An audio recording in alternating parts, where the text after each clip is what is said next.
You know, it hurts our feelings when you say that you have better friends than us. Oh, well. Yeah, that hurts my last feeling. I do.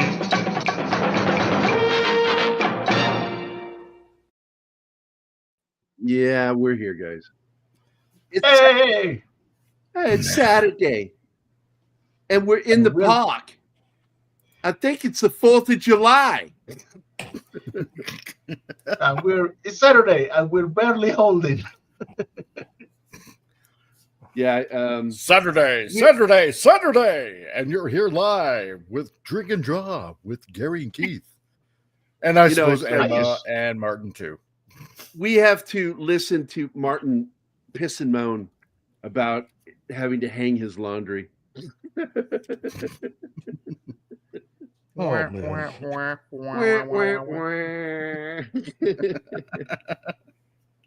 So here we are. It is Saturday, and we're going to be talking about a little film. I don't know if anybody's seen this movie. It's kind of an indie film. Came out in '81, and it was overshadowed by a lot of other films like Death Hunt with Lee Marvin and Charles Bronson. But it had this bit actor by the name of Harrison Ford in it. Wasn't he that kid out of Chicago? Yeah, he's that kid from Chicago. Yeah. He's from, I think he's from the South Side. His family near Elgin. Elgin. Wow. Yeah. And his father was an Irish businessman there in Chicago. His mother was a Jewish mistress, or what was it she did?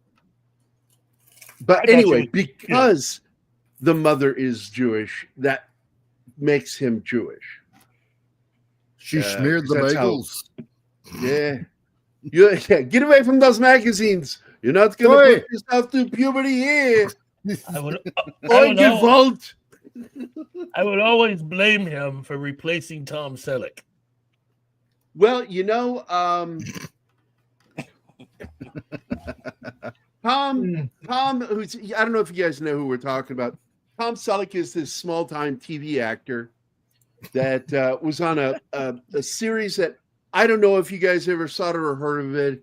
It was called Magnum PI. It was a silly little show about a Vietnam Special Forces veteran who becomes a detective in the Hawaiian Islands, like anybody gives a shit about Hawaii. I mean, it's the 50th state. And by the way, I have asked everybody with this except for Keith. I'm going to ask Keith now. Do you know where Hawaii 5-0 got its name? Oh, that's a good question.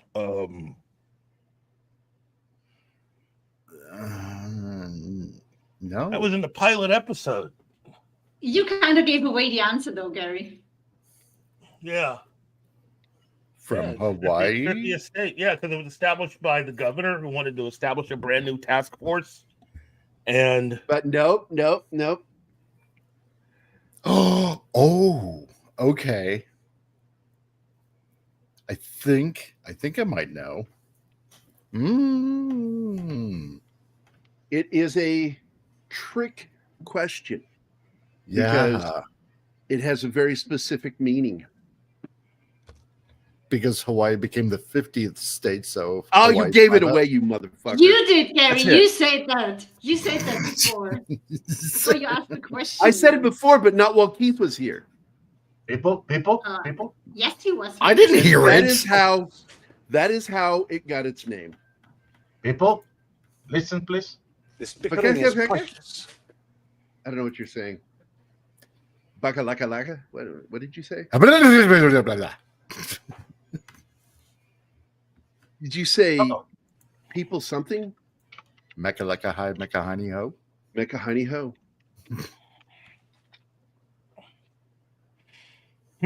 So, anybody else joining us today? Does anybody know? No, he didn't decide to stay, Ariel. He was forced to stay by contract. Yeah. And here's the thing that sucks. After he lost the gig because CBS said no, he's obligated for the show. Because of the writer's strike, the show was delayed 6 fucking months. Oh no! So he could have done it. Yeah, he could have. Oh, irony! You're so ironic. However, I prefer Harrison Ford as Indy. Harrison Ford is just the guy. Yeah.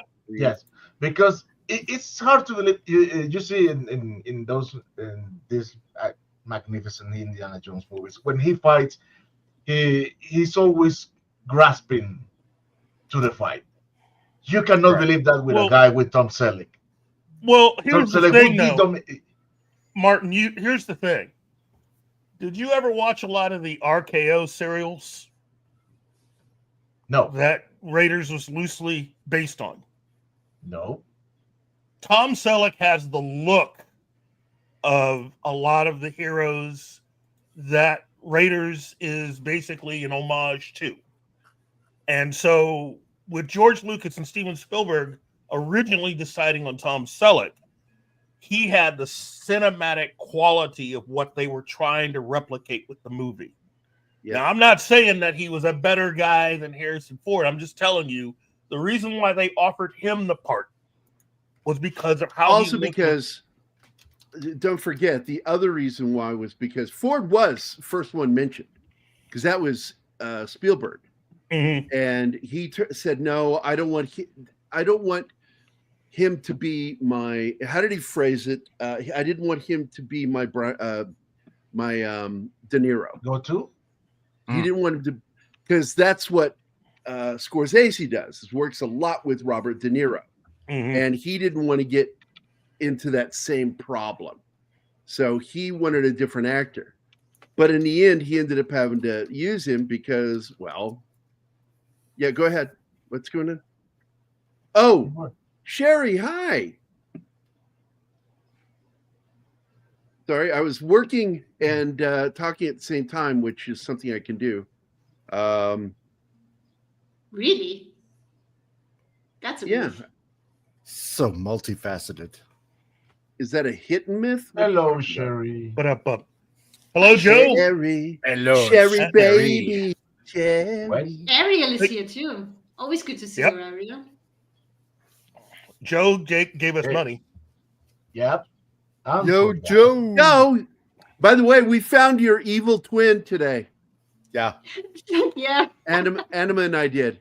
And but you did. I was looking at news stories, and one of the guys that was pardoned by Biden, a child killer, he's up for he wasn't pardoned, but his death sentence was commuted to life by Biden, and he's up for the death penalty again, and it's going before a jury. And so they posted a photograph of him, and I looked at that and I said, I think I found Joe's doppelganger, and I showed the picture to Anna, and she's like, "Oh, it does look a little like him." I'm like, "Yeah." It took me a while to imagine Joe without the beard and usually he's wearing something on his head, but yeah, could be him. I thought it was pretty cool finding your evil doppelganger. How's the tip? Oh, oh, geez. Hope you're getting a well-rounded vacation. Okay. Joe, for you, and as a thank you, you have this video. Hello, Joe. I'll give him that. That's his video. Yeah, how about Joe? Here you go, Joe. This one's for you. You pompous, stuck-up, snot-nosed, English, giant, twerp, scumbag, fuckface, dickhead, asshole. So much love in that scene. I know. I love giving people that video because it's like that's with love.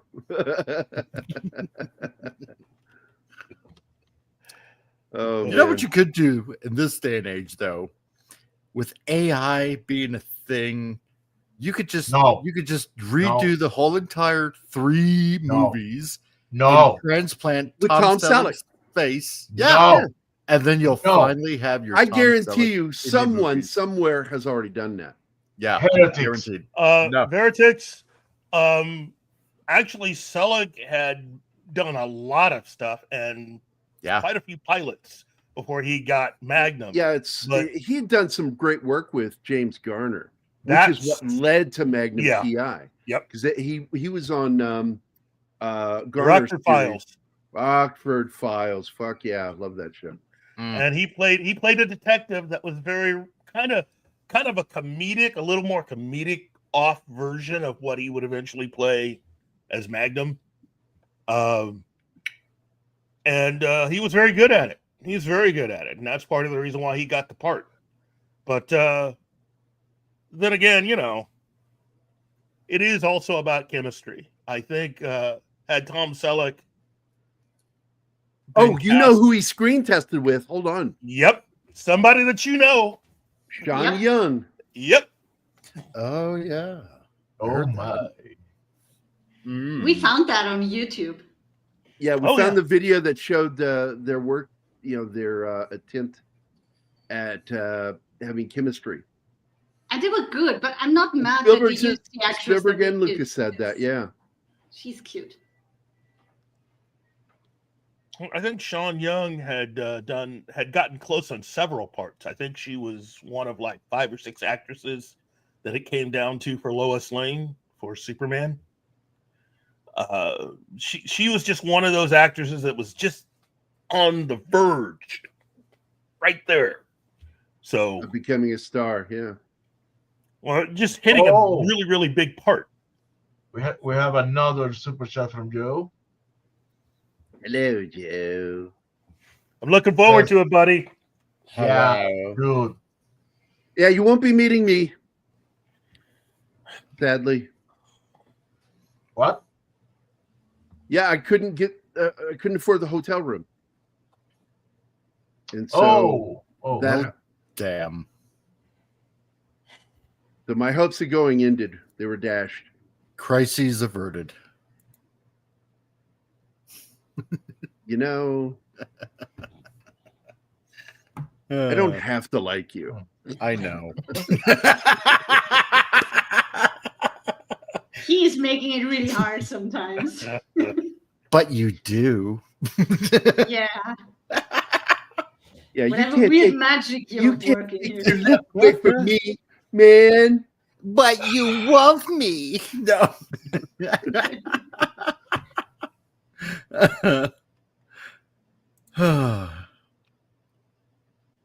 There, I'm almost done with this, and then I can get the drawing. Drawing. Drawing. Gary's drawing. He's drawing. He's drawing.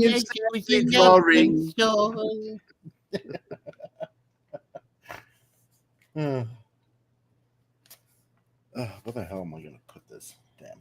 All right. I'm going to go ahead and take this. Control. There we go. He does this all the time, you guys.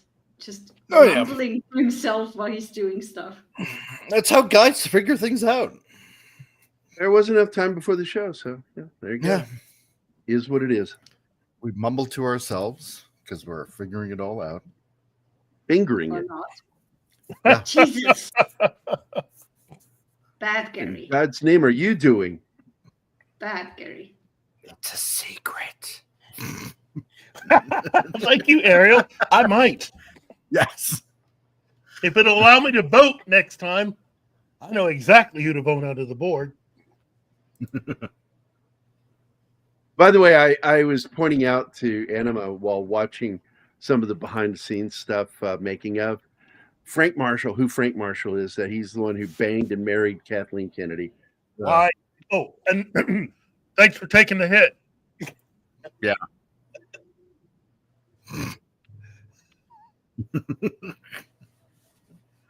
He's a noble sacrifice. A noble sacrifice was made. I saw on Facebook today that apparently she's not retiring. Like, what the fuck? She will never retire. She will go out I there never with fell for that. I never fell first. for that. No. God. I never once fell for that news. I called bullshit the day that it went out. I went, no fucking way. She's lying. Keep costing them money. Hey, Penny. Hi, Penny. The lovely Penny. Do we have a new user? Just Frosty? I Oh, don't he remember was that here. name. They were here. He dropped in yesterday. Good to see you back, Frosty. Frosty. Sorry, I didn't remember you. I was even more tired than yesterday. Because in case you don't know it, these shows are late for me. I'm in Europe, so it's after 10 p.m. And at this point, this is when we ask if you would like a little cheese with that wine. Shut the fuck up and get me to your time zone, Gary. That's your woman right there. Blah, blah, blah. That's what he signed up for. Literally, because he had to sign a letter of intent to marry me. Oh, really? Yeah, I had to as well. Because that's what I was working on. Binding contracts and all. Me with a fedora. There you go. You look nice. good.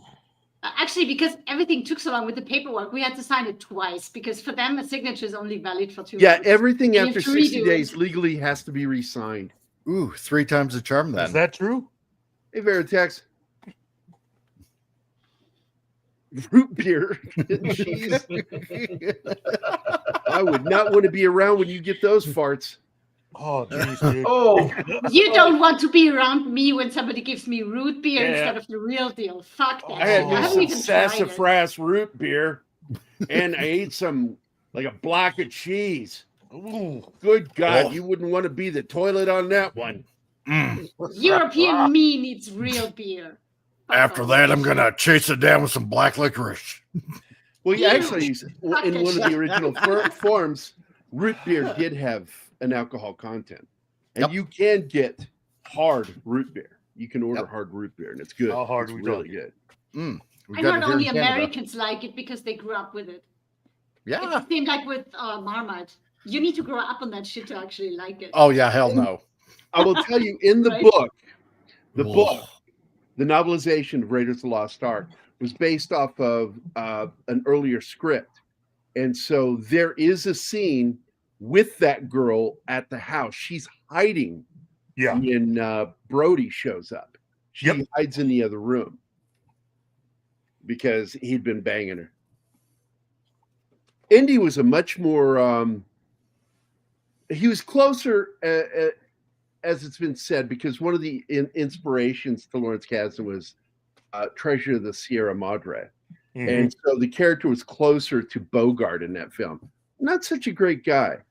And thank God it evolved into what we got, because Indy is kind of like the naughty boy who gets into trouble with that boyish smile. Yeah. And that includes girls. nobody wants to think about it. We all put this under the rug, but how old was Marion when that first relation took place? I think the inference was that he was like 20 and she was like 15. 16. She was 15, 16. Yeah. There were conspiracy theories about that kind of thing. Well, I mean, the way that it is inferred also is that while, look, she loved him, he obviously had feelings for her, but they didn't do anything. You know, it was. He fell in love with him. Yeah. I don't think they allude to sex. I think they allude to he romanced her and she fell for it and fell in love with him, and then he left and broke her heart. Yeah.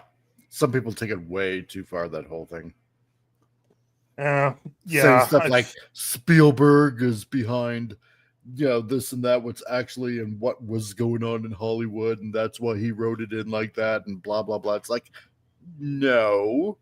People actually got married pretty young back in that day. Here and there. Yeah, because it wasn't frowned upon. No. Because girls in. Hello? Well, okay. That was all we wrote. I thought you guys that was all take all. over. I thought it was me having Basically, what you had back then was just an attempt to do what a lot of other films during that time period were doing, the kinds of stories where you would build up a romance between the characters. Yeah. So that way it didn't seem that out of place. It's easier to have a romance between two people who have a history together than it is to build something from the ground up. Yeah. That's actually again, that kind of storytelling is very much a part of the kinds of movies that this film was an homage to. And it is very important for a lot of people out there. If you're one of those people that have seen Raiders of the Lost Ark a dozen or more times, you need to check out some of the serials and other films that were the inspiration for this movie, because you'll get a lot more out of understanding where they were going with this movie. And in my opinion, where I think in certain instances they ended up going wrong with a lot of the other films they ended up making. Yep. I think they should have stuck to trying to keep everything as far as the story and the time period close to the age of the actual actor. Yeah. It would have made more sense, in my opinion. I'm not one of those people that believes that Indiana Jones only works when he's fighting Nazis. If you look at the history of adventure films, they can fight all types of things and all types of people. It's just the fact that the quality of the script has to be there.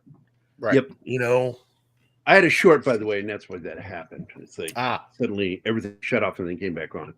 So I did want to go into this real quick, bringing up Disney. People, there are quite a few people out there that have noticed a select number. But yes, that's Indiana Jones on the right, and that is Magnum P.I. on the left with Chip and Dale and the Rescue Rangers. And now you understand the connection. Exactly. Yep. Because Magnum was supposed to be Indiana Jones, and so they thought it would be cool to do a little nod on that show.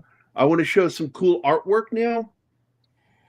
First, this is Richard Amzell's original poster for Raiders on the left. And the second poster that came out, and that poster ended up being used for the videos when the home video came out. Mm-hmm. Yeah. Now, here are two lesser known posters. This is the European poster on the left, UK and European poster, but not all of Europe, because some of Europe, like Italy, got the Drew Struzan painting on the right, as well as Japan. I remember that poster. That poster was the Japanese premiere and the Italian premiere posters, while the poster on the left was most of Europe and the UK. Beautiful.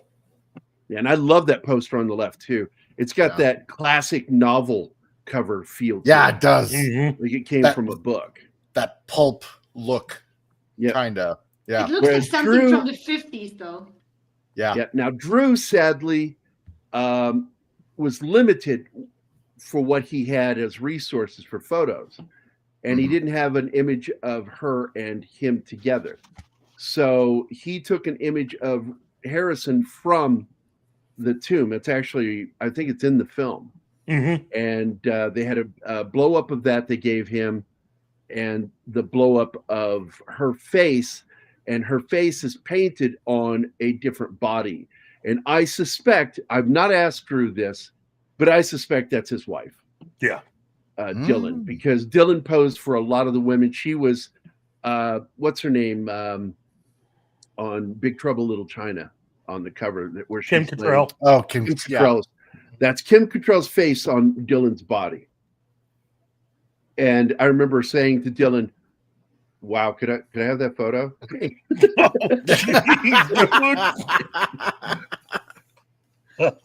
He just laughed. To which he said, "Sure, why not?" Yeah. So, also before we watch the film, I wanted to go over a few things that were changed. Like, well, one, I want to show what they had. This is a popular one for only one movie. Harrison carried the Smith & Wesson Mark II, and it says hand ejector on it. What that means is that when you release the chamber and roll it to the left, opening it, there are these Y curves that go around the bullets that when you push the release mechanism, the thing down at the right under the barrel, when you push back on that while it's open, it ejects the rounds. Cool. Just instantly, you don't have to pull the bullets out. It ejects it for you. It pushes them out. And then you reload the weapon. And if you're smart, you carry a fast reloader, which works the opposite, which holds all the rounds in a circle, and you line it up and push it in, and then click the release and pull it up, and it's loaded. Yeah. Yeah, there you go. So that is a handsome weapon right there. Yeah, he carried that one in the first one. Later on, he carried a Webley, and I'm not sure what the other pistol he carried. But also, I want to point out something really cool about this pistol. You see the little thing under the grip? It looks like a little ring or something. Yeah. It is a ring, and there's a screw that goes into the handle. Do you know what that is for? Yeah, to disassemble the. That ring is there for a reason.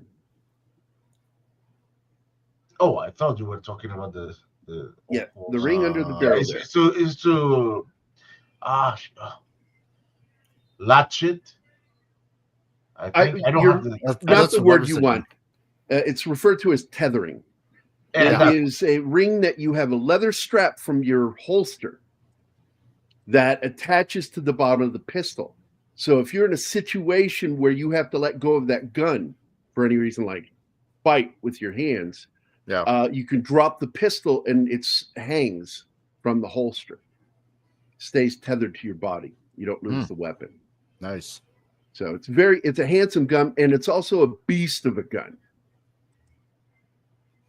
Yeah. Romancing the Stone. And then not long after that one, I think it was within the year, you got this, the Lost Solomon Goldmine one. Yeah, I remember that one. Which I liked all of them. I liked Romancing the Stone. It was its own film. But there's a famous scene in the film, and it led to so many questions. How did Indiana Jones get to the island when they took off on the submarine? And when I saw the film, when you see that guy with the officers, he's got a German version of the pea coat on, and he's got the white German command hat on. When he turns, I thought, is that him? Did he sneak down? Did he knock somebody out? No, that wasn't him. You can actually see him in the film for a cut scene.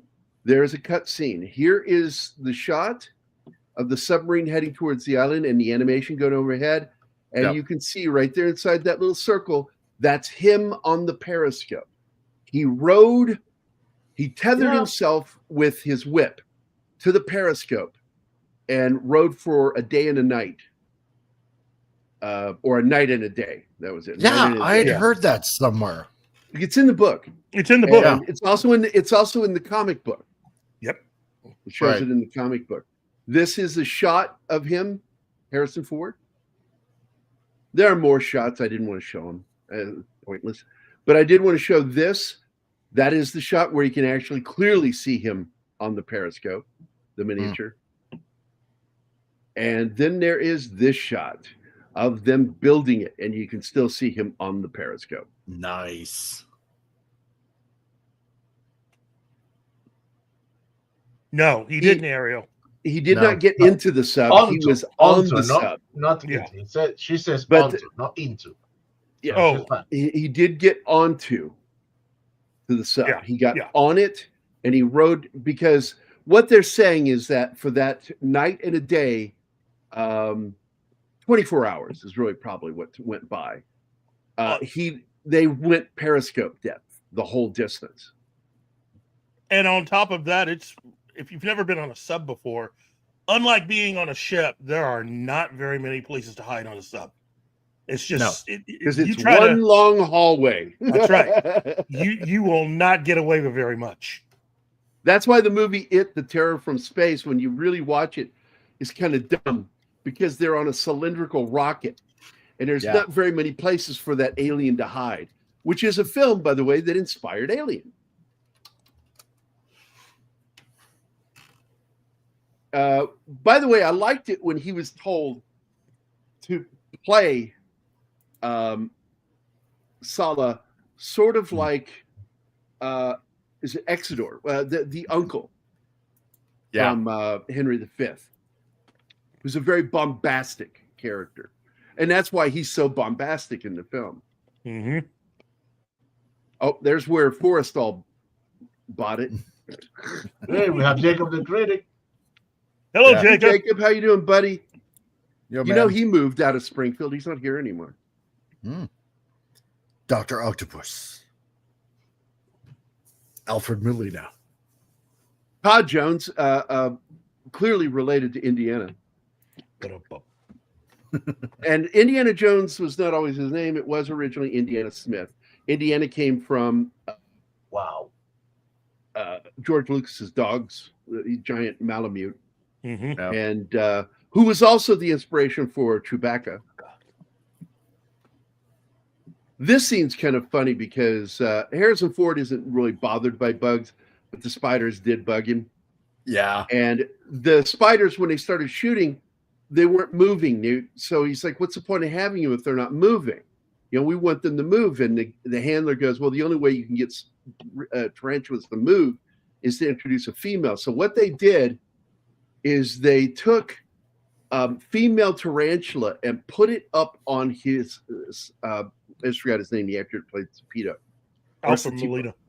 Alfred Molina's shoulder. And then the tarantulas went ape shit. Oh, God. And they were moving all over the place. And the guy runs going, start filming, start filming. That must have been terrifying. Well, that was it. Nevada Smith, was one of the inspirations for Indiana Smith. And so, but Spielberg didn't like that name. And we've got two stories. One says Spielberg came up with Jones, but Lucas said himself that he came up with suggesting, well, how about Jones? He goes, that works. Indiana Jones, perfect. God, I hate those big spiders. Yeah, Smith does it. me And too. also, I hate the them. actor Alfred Molina, when they were crawling all over him, one of them brushed his face and neck, and some of the bristles of the fur came off on him. And he got an infection, ended up in the hospital over it. Oh, shit. What I find interesting is that apparently male tarantulas are lazy as fuck and the females are terrifying. Yeah. And males just want to sit down and go, I'm just going to chill for a while here until you introduce the female. And then they get all aggressive with each other. Hey, Slasher Fred. Look, Sky Captain of the World Tomorrow, I think, is a film we've discussed many a times together. It's a fantastic film. I wish they would consider doing a sequel, especially if they keep the cost low. Yeah, that would be fun. Well, that would be fun. When they did it, it was experimental. Now you can do it more easily, and it is absolutely the cheaper way to go. I loved Alfred Molina as Satipo. And by the way, his name is Satipo, but Indiana Jones twice mispronounces his name. Yep. He calls him Sapito. Not the only thing he mispronounces. Yeah, he cannot say the Well of Souls to save his fucking life. Twice in the film, he says Well of the Souls. It's not Well of the Souls. It's the Well of Souls. And also with this, the eyes look so cool on the statue for a reason. Yeah. Because originally, it has a mechanism in the head to make the eyes move, radio controlled. And they took it out of the film. So it's not in the film.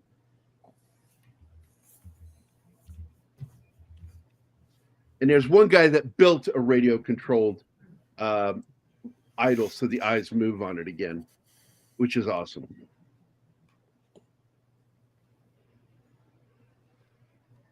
Yeah, who doesn't love this fucking scene?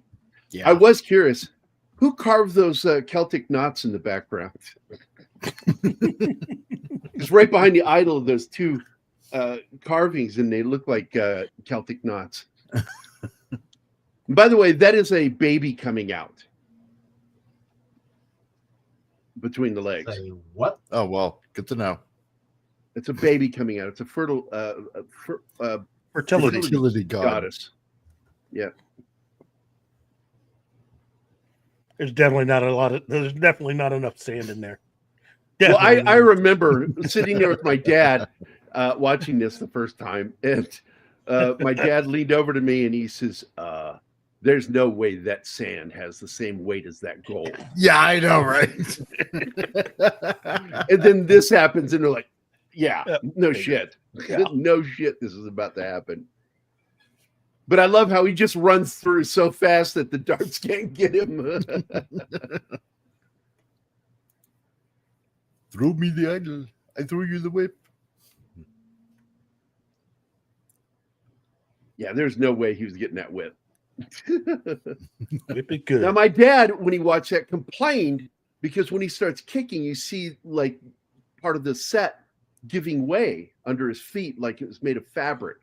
And he goes, that looked fake. And I said, it's not fake. That's spider webs, old spider webs with a lot of dust collected on them. Now, however, I do have a nitpick. I think Indiana's whip is as long as it needed to be according to the situation. My nitpick is that it's out of character for him to trust the guy. That the length of his whip is variable during the movie. You can notice that. No. Good point. Use your imagination. Okay, we have a new viewer on Rumble. His name is Victor. It's Victor Fontaine. Vic, what are you doing there? He Is it says Vic Fontaine? Who is it? Yes, he says he have a replica of the fertility idol on his memorabilia shelf. Good for you. That's Nice. awesome, dude. Fuck yeah.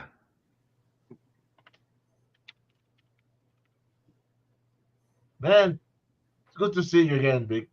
I haven't seen you in a long time. Well, I saw him on another stream, plus I've said hi to him on Twitter.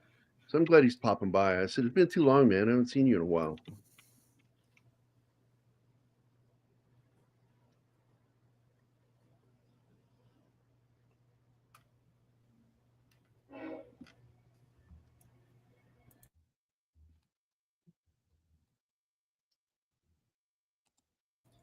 If only you spoke Javitos. Oh, is that one of the trains going by your house, Mike? Yeah. Damn it. Yeah. Jack. Oh, did you notice the Start the play, Jack. ID Jock. number on the Jock. plane? The guy's Jock. name is Yeah, Jock, the Jock. pilot. You Yeah. start the plane, Jock, and then he gets in there and he has snake. a fucking snake. There's a snake in the plane, Jock. Oh, that's just Oh, Reggie. that's just my pet Reggie. my pet snake Reggie. Monty Python, Reggie. Yeah. Okay. So, yeah, I love that fucking scene. Show a little backbone, will you? Yeah. I mean, if he's flying the guy more often, he should know that he hates snakes and not have it in there. Leave your fucking pet at home. Be professional. I like that scene with his dad. It's like, yeah, Pop, but they were rats. Yeah. And they shot the, isn't it the University of Wisconsin where they shot that? I can't remember. Yeah. Actually, no, that's a all-girls school that What, Lake Forest? Up in Chicago, outside Chicago? Okay, I Gabby gotta look that up. says Hertfordshire. And I'm sorry if I butchered that. Yeah, I think the Oh, no. Brits would say Hertfordshire, but So pause the movie for a second so I can show everybody the inks I finished this week. Wait. I'm pretty sure it was There you Yale go. University. No, that was the Crystal Skull. So here you go. I finished this. It's a really cool shot of him dodging bullets underwater. Yeah. Finished inking that and these two panels. And I'm about to ink this one. Or I might. Oh, I also finished inking these.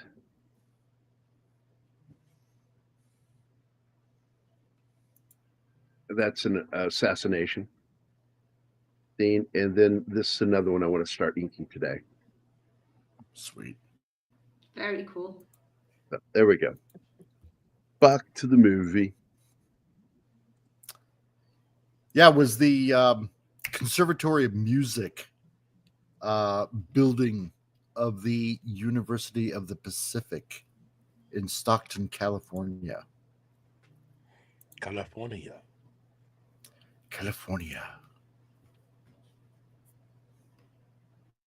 So it's not Hertfordshire then. I guess not. Oh, Mr. Jones Sr.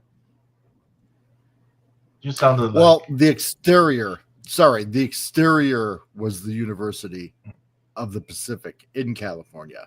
The inside, like the classroom, is the Royal Masonic School for Girls in Rickmansworth in Hertfordshire. So, you were both right. Is what you're saying. right. I'm having to recall stuff that I've read over the years because when this movie hit, I mean, I had to have everything related to Raiders of the Lost Ark. I had to look up everything, and I read the behind-the-scenes making of book that they put out, and it's very well done. Learned a lot. That's high school. So here's all the filming locations for Raiders of the Lost Ark. Elstree Studios, of course, in England. Hilo, Hawaii is for the jungle scenes, as well as Kauai. And for various scenes. In fact, there's a scene that's supposed to be Tunisia, Egypt, that was actually shot in Kauai for just a set they built there. Then almost all of the desert scenes were shot in Tunisia and near where they shot Star Wars. Yep. And by the way, speaking of Star Wars, do you recognize Yes, that guy on the left? That's Yeah, Porkins. that's Porkins. Porkins. Hey, wait a minute. He was in Flash Gordon. Yes, he was. Yeah. Amazingly, he's actually in real life, he was a very thin man and he gained weight for every movie that he was in and then would lose it immediately. Wow. Weird.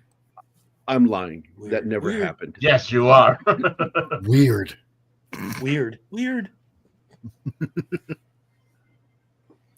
They also did shoot no. around Arizona and La Rochelle, France. And for the university scene, the exterior was shot, the University of the Pacific, Stockton, California. Used for interiors.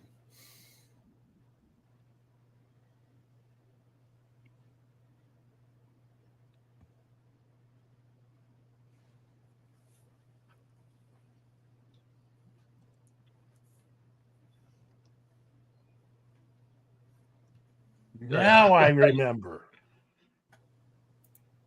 Okay. Yeah. I just realized something.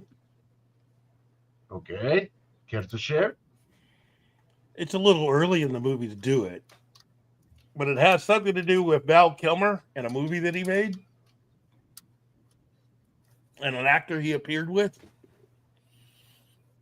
Are you talking about Top Secret? Yep. What about it? I forgot. Okay. Eddie Tago, who was Chocolate Moose, is actually one of the crew. Oh, He's, members on the ship. he's on the ship. He's the one that yells He's the out, one- "There he is!" Yep. Mhm. Chocolate Moose. And I pointed that out to Danny when we saw it. Also, I pointed out that the actor who plays Captain Katanga is in a few other films. Mm-hmm. George Yeah. Harris is his name. Mm-hmm. Katenga. Yeah, it is the exterior of Marshall College was actually the Conservatory of Music part of University of the Pacific, California.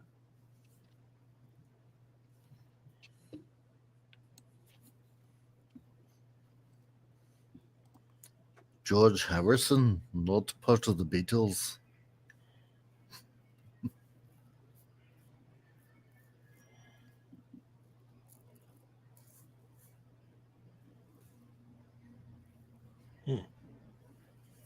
I like how Porkins acts like these old people are crazy. It's the other one that is taking them seriously.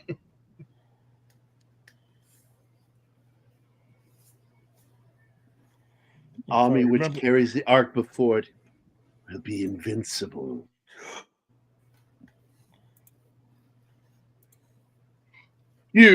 Dramatic music. Cut to Harrison Ford's. Looks like one of possibly one of the houses. If it's supposed to be in Chicago, that Frank Lloyd Wright would have built. Oh, I always thought this was Jersey. I don't know. Yeah, that's where his school is in Jersey. Oh no, it's Connecticut. Oh, Connecticut? Okay, Yeah. I always thought it was Jersey. No, he's a Connecticut Yankee. But a bump. Oh, Jersey is where he was born. I'm sorry. Joyzy.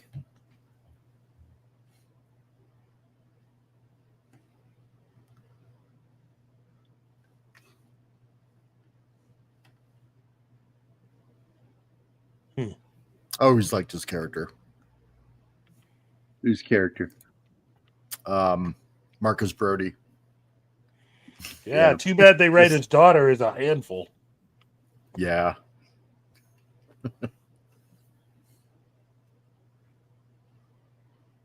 Oh, Fleabag is her daughter. Well, the last Indiana Jones movie, that's supposed to be his daughter, Marcus's daughter. Oh, Yeah. oh my God, no. Yeah, I know. yeah. Yeah. Now, Well- so far, we do not know what the actual Spielberg script that they have been working on for years prior to Kathleen Kennedy poo-pooing it. But according to Karen Allen, they had actually been working on a script with Spielberg until one day Spielberg called Karen and Harrison to tell them he was no longer with the project, and they got rid of his script and hired a whole new director and writer. Yeah. There have been rumors, and Yeah. one of the rumors is that Short Round was going to be in the movie. That's what I heard too. That would have been so cool. awesome to have him in it. Yes, it would. Well, this Man. this would have been following along the lines of the Spielberg version of the film, or not the version, the Spielberg script that he came up with, and had been working on for several years. Yeah. However, in the hands of this new Lucasfilm, they would have bring up Short Round and said that Short Round killed Mutt because he's the only true Indiana Jones film. Well, they couldn't bring themselves to do that. That's the reason why Fleabag was there. But originally, Marion and Indy, the idea that Spielberg had was to have Marion and Indy have an adventure together all the way through. Yeah. And that would have been a whole lot better to watch than what we ended up getting. Oh, God, yes. I was look hoping, at her. And I would have liked to see that. I was hoping they would introduce the daughter, eventually, because that's most definitely a character that helps to tie in the television series.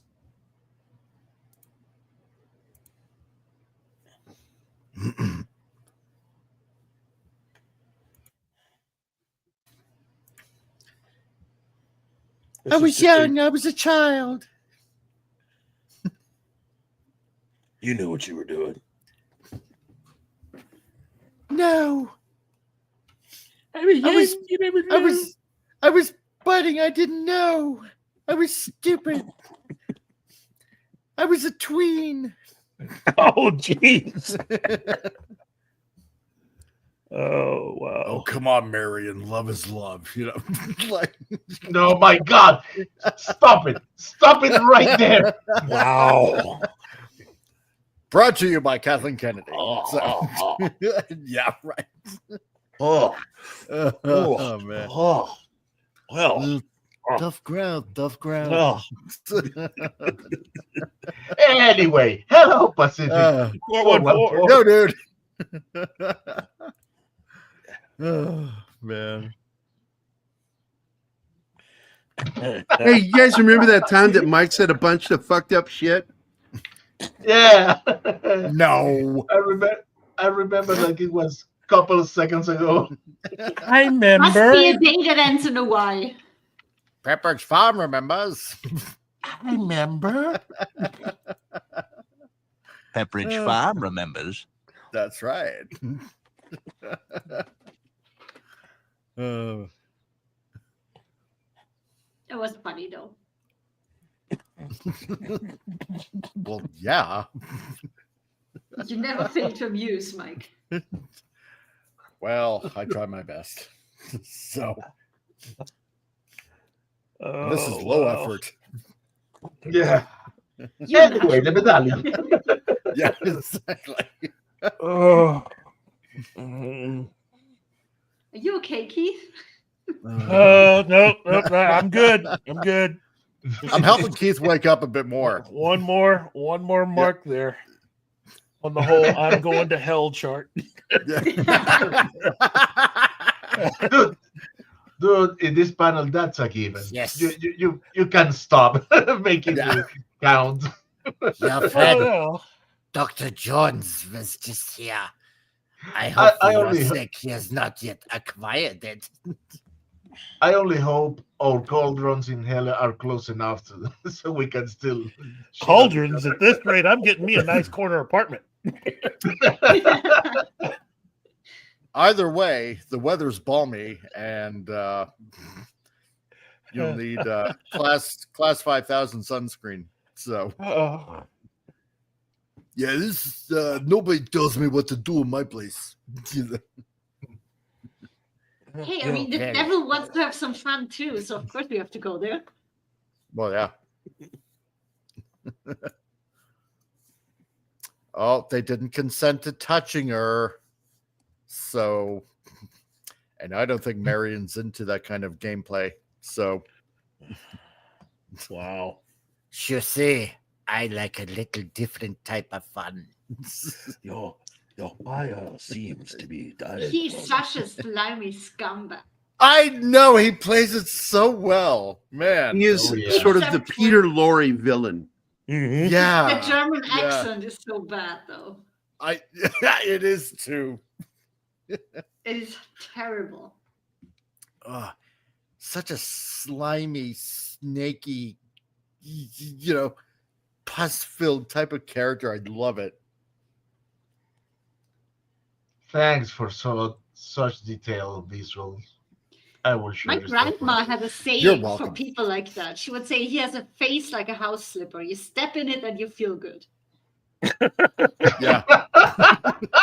I haven't heard that expression in a long time. Oh my god. It's the first time I hear it. So It's Well, something see, we it's- say in German, so I don't know if you have that in English, but I translated. You know, it's kind of funny. He looks like George Costanza with his hat off, with the glasses and everything.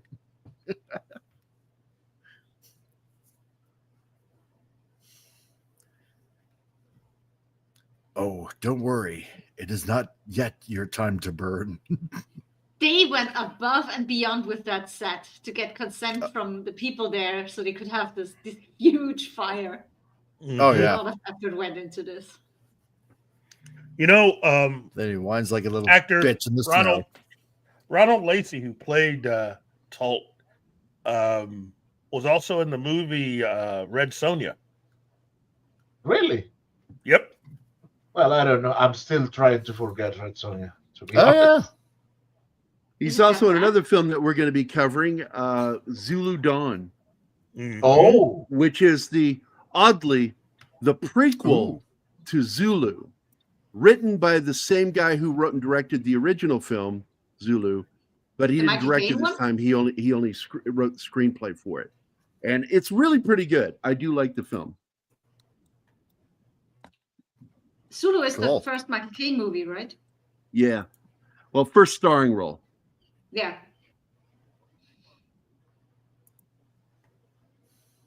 He was also in the movie Firefox. Yeah, Yeah.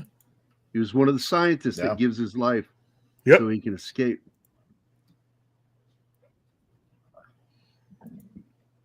And I so love Davies in this role, man. Just for me, it's so iconic oh my God. for him. You know, it's funny. I so will many people always, thought every he was time I think of him, I Egyptian always for think of years. Indiana Jones. Yeah, but so Wait, many wait, people guys. thought he's Egyptian Yeah, right. because of this role. And Not knowing he's Pavarotti. quite English. Pavarotti. Yeah. No, because it was a joke in Sliders, because he was in Sliders on Fox, right? And Yep. and there was like this one scene where one guy mistakes him for Pavarotti, and I'm like laughing my ass off. It's like, oh my god, The fuck? Oh. hilarious. Really? He's a bass. Yeah. Pavarotti was the tenor. Jesus. Yeah, he was. Danny DeVito. No, would've Oh been it's my because in how God. he looks, Yeah. Anima, not because Yeah. of how he sounded.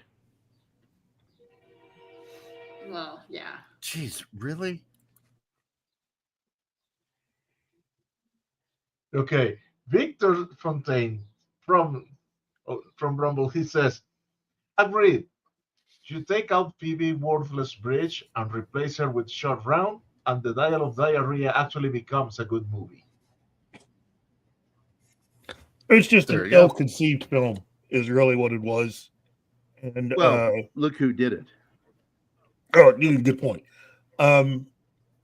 I've always been of the mind that if you were going to make an Indiana Jones film, as I've been saying all along, you shouldn't be doing it by having the character be younger than the actor that's playing him. Yeah. And you should have made it more period considering his age, which means that entire film should have you should have had an Indiana Jones film in the 80s. And I know there's several people groaning, oh, we can't have it in the 80s. Yeah, you can have it in the 80s. You can have it in the 80s. You can definitely have it in the 80s. You just didn't want to have it in the 80s, but you could have had it in the 80s. Yeah, Indiana Jones. According to the show, the TV show, he died at 100 and something, right? Exactly 100 Something like that, years yeah. old. Because Indy, if you want to know Indy's age, take the year of the movie and take 1 year off of it. So it's 1936 for Raiders of the Lost Ark. Indy's Yep. 35 years old. Yeah. That's the one thing I didn't like about the re-release of the Young Indiana Jones series, is that they took old Indy out of it. What? Like in the beginning The old man. of the show. They took him out.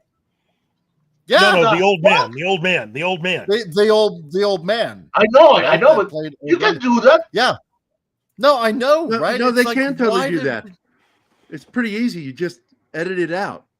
No, I know, but I would have loved that. I'm they making would have fun kept of it the in. comment. You can't do that. Yes, you can. It's fairly easy.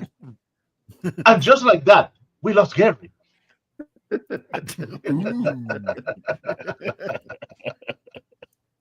Cha-cha-cha. But I will be No, fine, because but I I- regret nothing. I would have loved to have seen that again, right? Because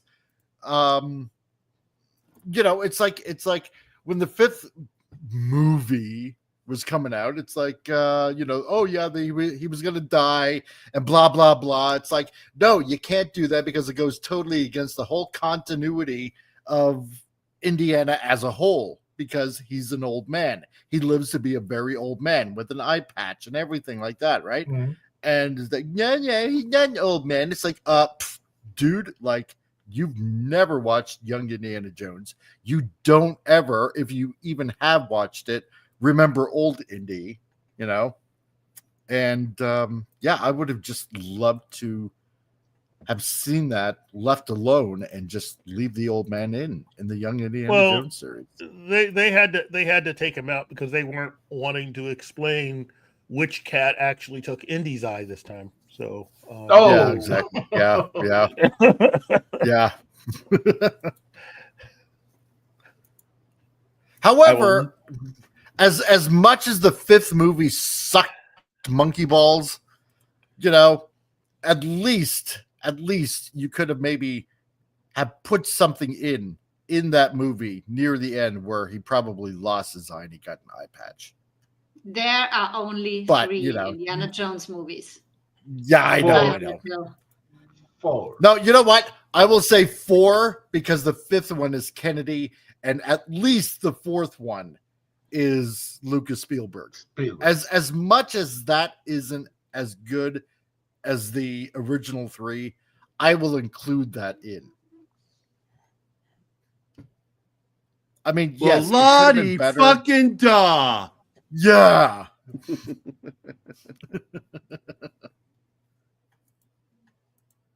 I don't include it because I just thought it was a catastrophic mistake. Just Okay, badly I done. know, I know, and I explained it. In my case, it's only emotional attachment. Just to see Indy and Marion together again is good enough for me.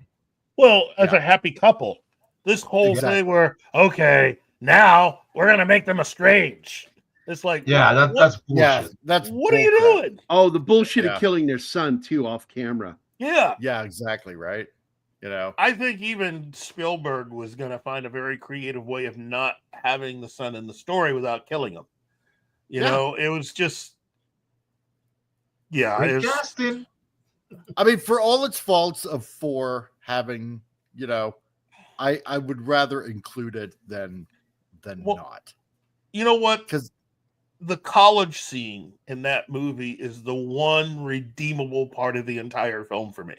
Well, yeah, that is fun. All of the college stuff that you see in that movie is that you could take out that one scene and get rid of the rest of the movie, and it fits in with all the other movies. Mm-hmm. So you can definitely tell that Spielberg had a lot to do with that scene. And the story in that section of the movie. Yeah. And it just works. It just works. I really didn't need to. Whenever that film comes on, that's all I watch is that one scene, and then I'm done. You know, as soon as that scene is over and they're, traveling south, goes off for me. Well, it's like sort of the new one that they made. It's the first 20 minutes that's worth the watch, and the last 5 minutes. Once Fleabag is out of the scene and it's just Harrison Ford and Karen Allen, I enjoyed that final scene. Yeah. I enjoyed that opening 20-minute scene with the CG version of young Ford. Mm-hmm. It is good. It just reminds me of what we lost in not using Spielberg's script and having Spielberg direct, Yeah. What could have been. Oh, geez. Well, it ranks right up there with, losing out on having the entire original Ghostbusters cast reunited for one more movie, and then finding out, Sony decided, they're going to pass on that and just do the all-girl version. It's like, whoa. Yeah. You gave up on the original cast to do. Yeah. Oh my God, Genghis Khan is here, dude. Where have you been? Hey, Genghis Khan, what's up, buddy? Hey. The dog. He is somebody we have met through the dog doing the UFO shows. Oh, really? Okay. Yeah, he started out on Rumble. Nice. Yeah, he watches our UFO show on Monday with Don Ecker. Sweet. Oh, thank you, Genghis. I hope it's an excellent weekend for you too. And for Yeah. everybody in the chat and in the audience, if you're watching but not talking, have a nice and a great weekend. Enjoy. Happy Easter. From everybody at Pop Culture Minefield.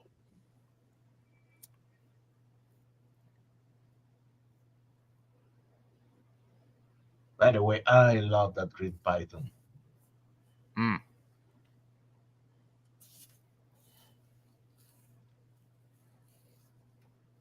But dates. Yeah.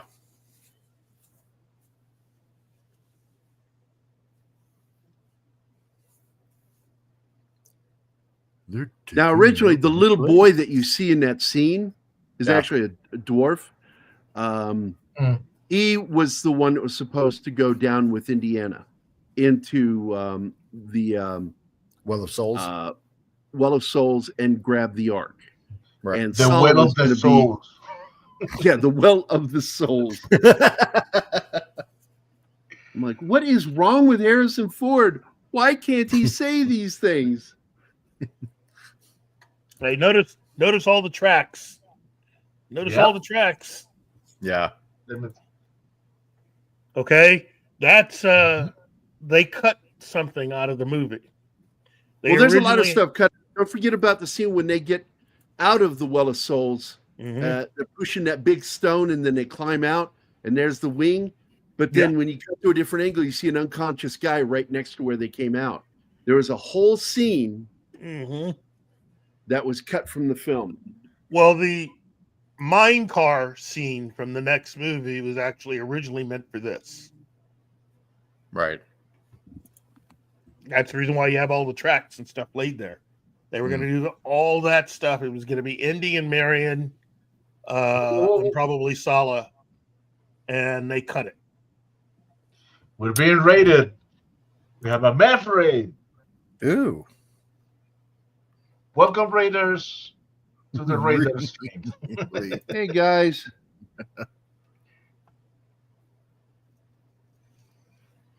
Let us hope Meth can jump in if he's not.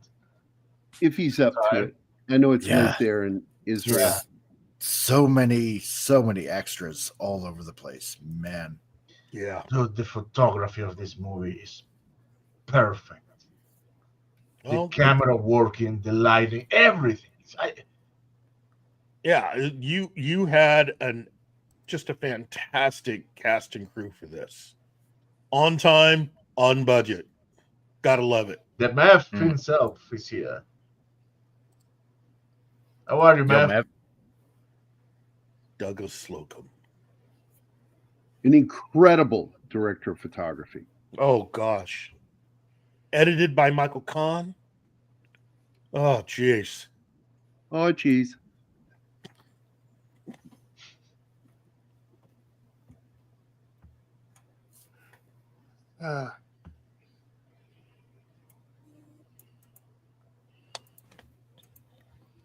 And a budget of $20 million. See, this is what you get for $20 million. Just 20 millions? That's the same thing for Blade Runner. Okay, Anima.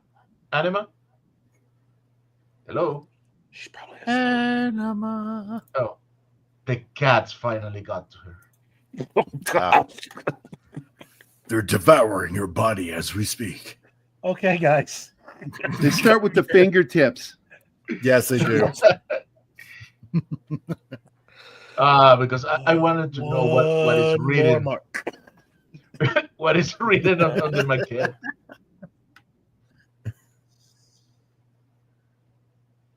Hey, Shander Hammerschlag. Welcome. Your quality is getting better. Thank you. That's why I am wearing a headpiece.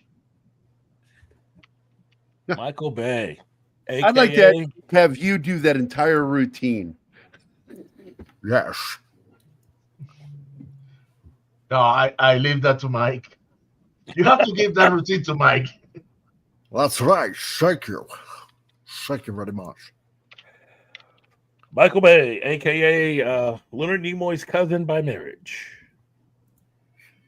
Damn it.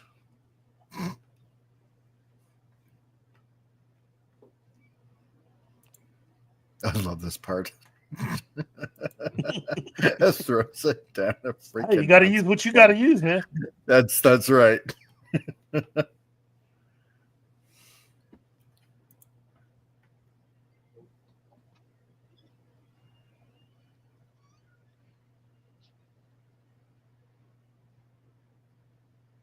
Chibaga. No Pepsi. Nobody knows what that is. Come on, man. That's from Saturday Night Live when it was funny. Yep. Yeah. When it was worth watching. He say cheeseburger.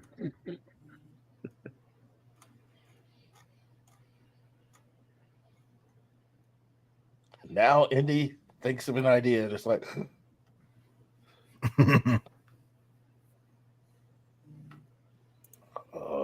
no, I gotta put the gag back on you because you talk too much. You drunken wino. I'm saving her life. I'll be back, baby. I swear. We'll have a little bit of fun. A little bit of whiskey. We'll call it a night. I'm sure in later years she goes, "Hey, Andy, remember that time you put the gag on my mouth?" Yeah. Those fucking French and their French gutter sex. Yeah, right. I was just gonna say she was about to bang him in the head with a frying pan. Yeah, right. Just for the gag. You know, Marianne, back in Paris, we got a little game we'd like to play. First, I liquor you up, and then I tie you down. Liquor? I don't even know her. But you have to wear this dress from my former wife. Oh. Heil Hitler. Il coupe la fromage. I was kind of wondering why he didn't really have that much of a French accent, though, for a French archaeologist. Well, he's English. All of the Germans, except for one, Kruger, are all Englishmen. Mm-hmm. Well, yeah, but I mean, Beloche is, French, and he's a French Belloc. archaeologist. Well, It's Belloc, Salah. Yeah. Oh, Cacher les salami. There you go. That's the game he was going to teach her. That's right. It means it's French for hide the salami. Oh, jeez.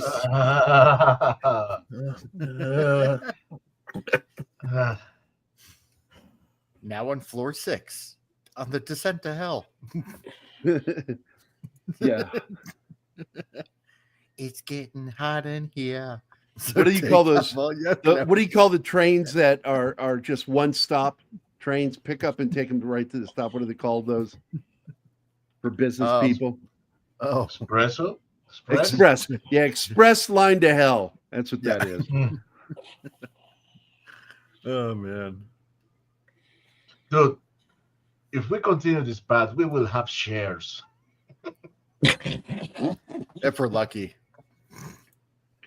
That's very comforting. Dude, you will be part of the administration. That's very comforting. Be able to sell my shares in hell.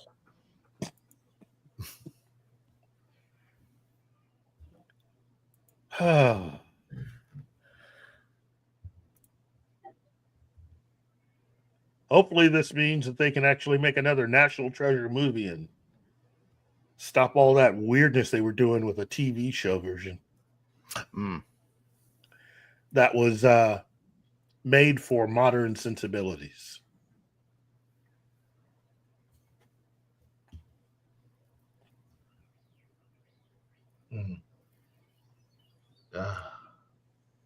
That phrase.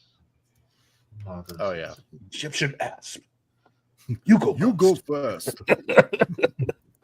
You're the hero. There's nothing that's going to happen to you. Yeah. It's like you damn coward. That'd make a really cool comedy. But Heroes that get Indy, killed. you're the archaeologist. I am but a mere helper. Come on, you gotta understand. There are 9 kids that depend on Salah. Yeah, right. Yeah. Plus his brother-in-law. Don't forget his Beaver brother-in-law. sacrifice 1. I have many to give.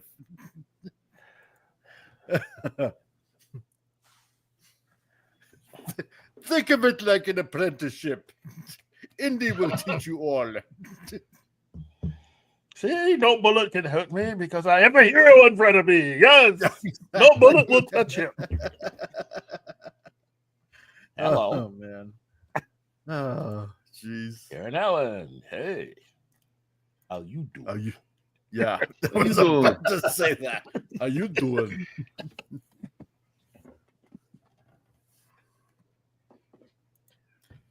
Well, if it gets me out of this hellhole, fine. Oh, Monty Python. Yeah. Do you got some spam? Wine, rice, Yeah. and spam. And Yes.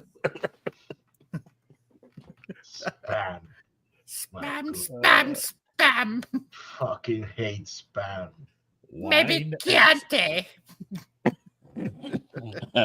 and some fava beans. Yes. Yeah. Papa beans. Uh, So a lot of you kids under the age of 30. yeah. That was a reference to Silence of the Lambs, a movie you should watch. Yep.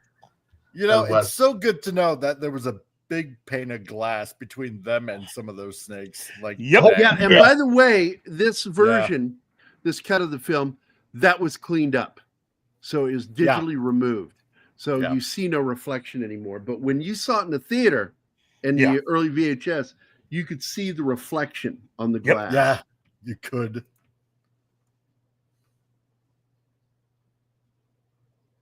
My favorite story is about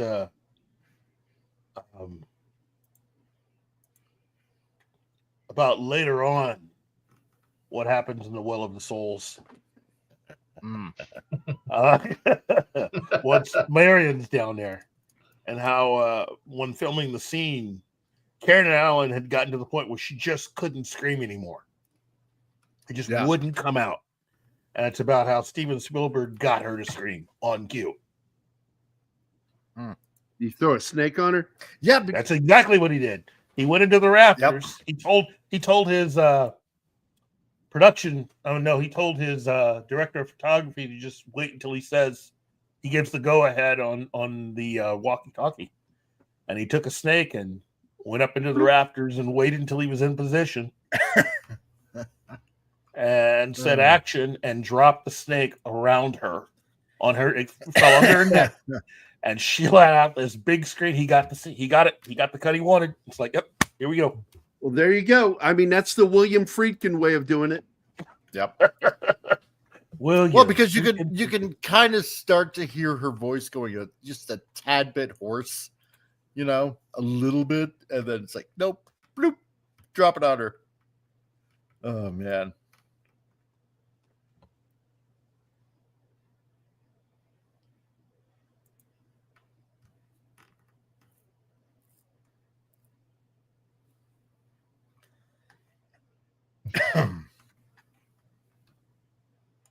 That was a good twist because everybody was she's gonna drink into under the ground. Nope.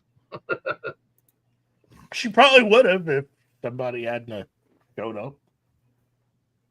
Well, yeah. Good old tote.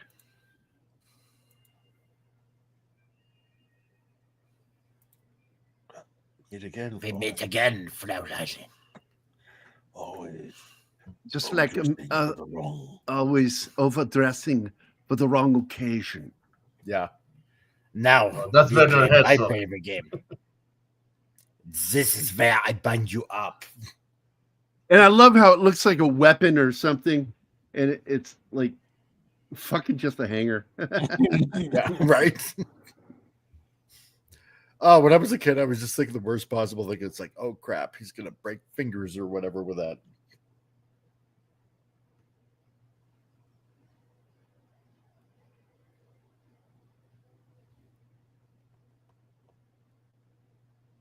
Oh my God, son. What? Ah. That's Look. right. The sex toys. To show you I mean business, get him first. What? Yeah. Me? He's all about. It's like, yes, I have her. See. Well.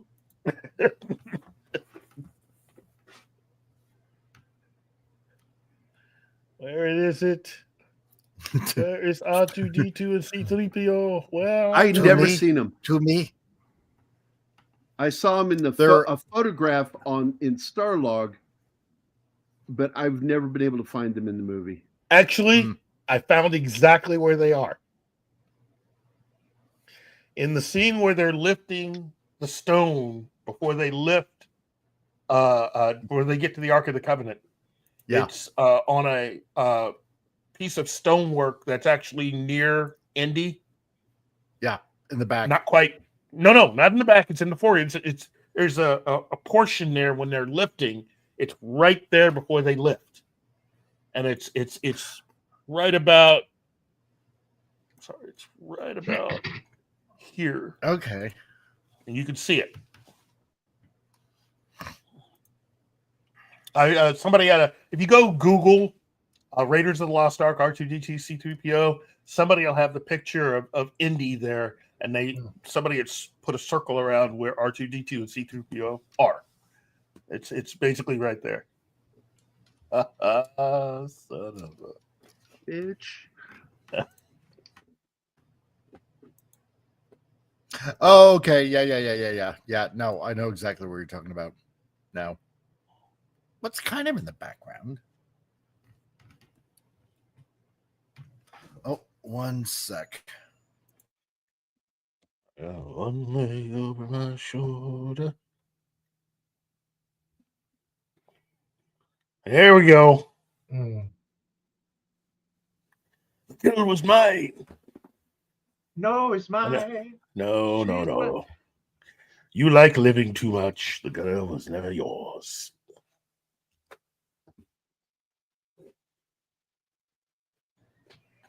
All right.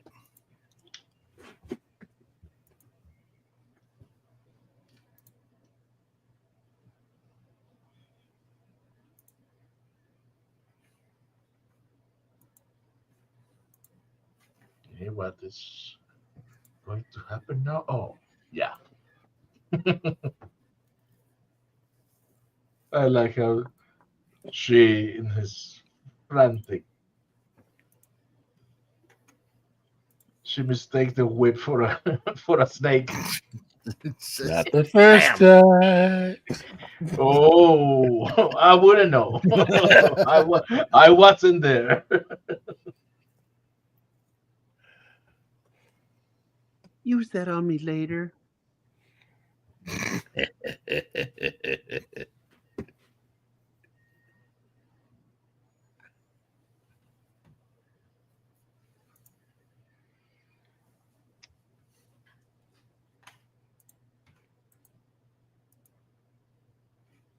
Sorry, I cannot distinguish anything on screen at the moment.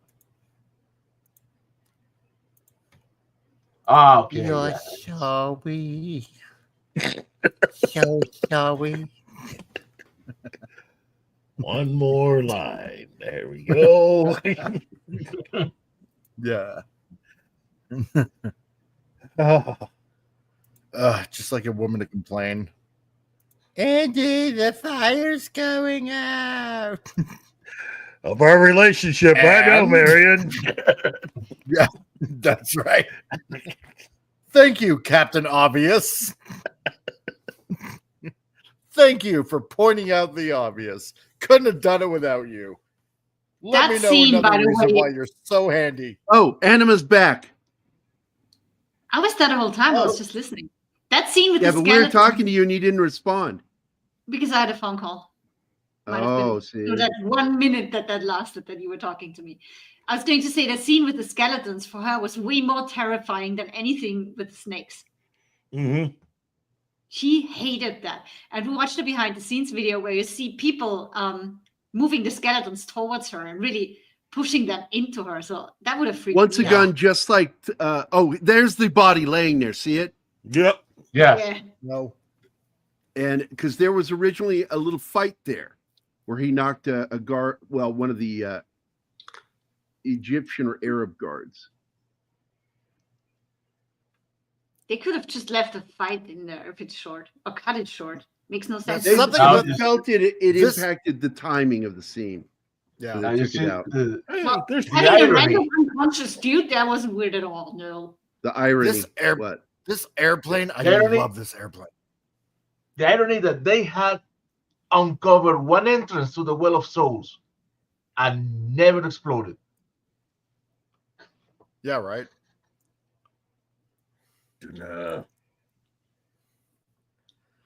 That was the one thing. They were going to put the ARK on this transport, and I'm always wondering, where the hell Where? is the cargo room? It has a cargo hold Right? probably underneath where the cockpit is.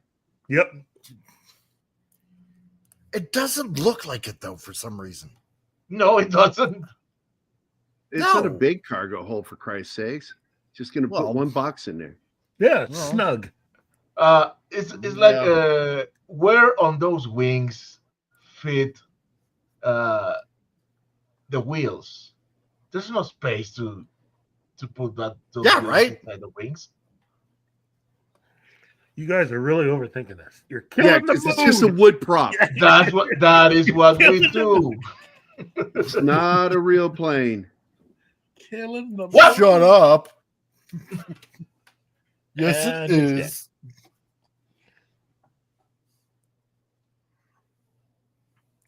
But suddenly the missus. But damn, yeah, that big dude. Oh man, I love that It's fight that scene. time of the movie. That's Pat Roach. Pat Roach plays two characters in this film. Yep. Does he he? plays the German here that he fights. Yes, he's Yeah. also the big Sherpa Yep. in the bar that gets shot in the forehead. Oh, okay. I never knew that. He's also in Temple of Doom. He's the Yep. giant Sikh guard. And Okay. And in the third Indiana Jones film, he is a German waiter that the fight scene is taken out of the movie, but you do see him because he's the one running up to the Zeppelin, the dirigible with Right. The colonel or whatever that guy was, the Yeah, German yeah. officer. And that guy, that's Oh. Pat Roach. But Pat Roach gets knocked out later in a scene with Indy on the Zeppelin. And so you don't see it. But you do see him again later because he's down there where the plane, the load to the plane is. Yeah. And you see him during the explosion, he gets killed. But he's standing there with a Okay. black eye. And you're like, why does he have a black eye? Because in a cut scene, Indiana Jones kicked his ass. Yeah. Okay. Oh, about to get Huh. chopped. Yeah, I love this scene the way they did Yeah. it. So cool. Yeah, Yep. no ticket.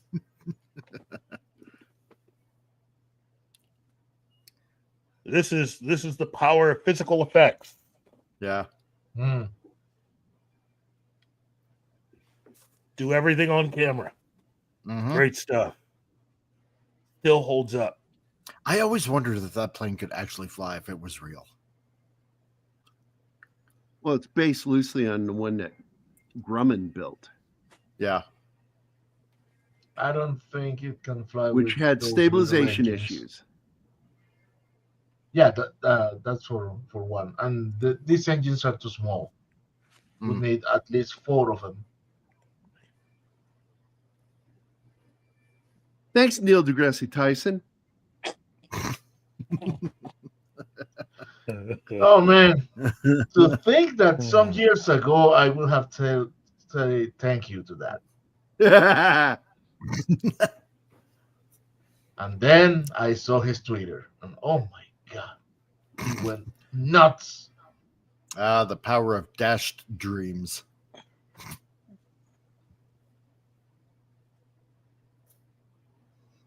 Yeah, I love this chase scene. No camel, Salah. Yeah. Catch you, Count. You know, My brother.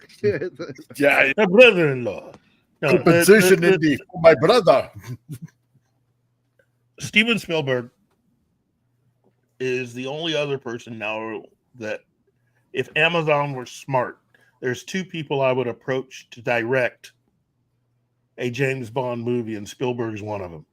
That's a lifelong passion. If you read Spielberg's biography, he has always wanted to direct a Bond movie. Always.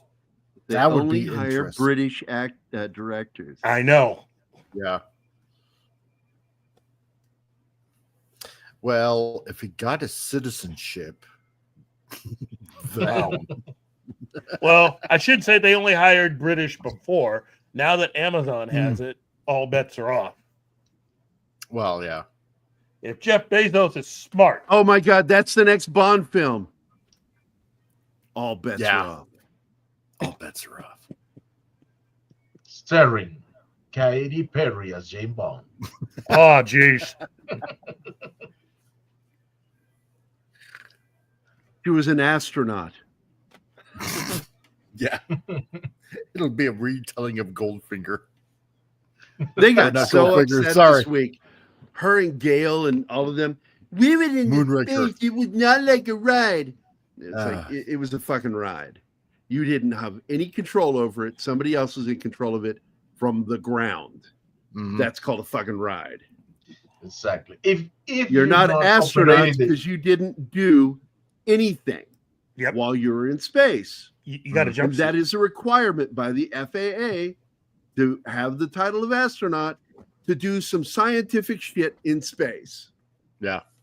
Okay, so they have to choose. Since they didn't operate the vehicle, they are not crew, so they can choose between passengers or cargo. Hey, I look at it this way: if they get to be They were astronauts, cargo. then I could be an airline pilot. There we go. That's Exactly. how it would work out. Because I've ridden on many planes, I didn't realize I could instantly just be a pilot because I was on the plane. So Yeah. And they weren't really in space. They just went to the border. Mm. Like, what They the couldn't fuck? cross the border because they'd be illegal aliens. No, because that fancy glamping tent shit thing wouldn't withstand actual space. No fucking way. That wouldn't survive re-entry. 11 Alpha, hello. Yo. Hi, 11 Alpha. You know, during this whole chase scene, I can still hear the music in my head. Just Yeah, I know. just the scenes. And I love the piece of music during this. Oh yeah, and this guy, man, what a One bruiser German until the end. decides to give Harrison Ford a hard time. Yeah. Dickie Beer. Bear. Now say that song. Yeah. famous scene. This entire truck chase is just iconic. Oh yeah. And a huge nod to a great stuntman, Yakima Canute. Yep. Gesundheit. Mm-hmm. He's the one who devised that stunt. Where did he come from? What name is that? I don't know. But Yakima Canute was a famous stuntman, and he's the one who did the first going under a vehicle stunt. Yeah.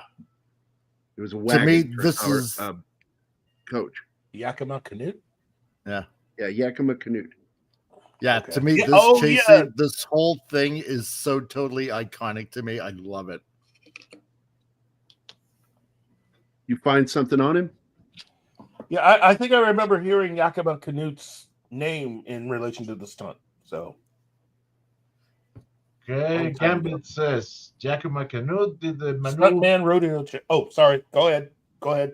in Stagecoach. Yep. Mm. His first name seems Japanese to me. He is not, as I recall. Because I'm not even sure about his last name, if that's even a real name. Yeah. Well, first of all, that Yakima was made up. His real first name was Enos Edward Canute. Yeah. Where I does would that have name thought Canute that come that- from? Let's see. I don't know. That's a good question. Because he was born in Halifax, Washington, one of 5 children. Must be Catholic.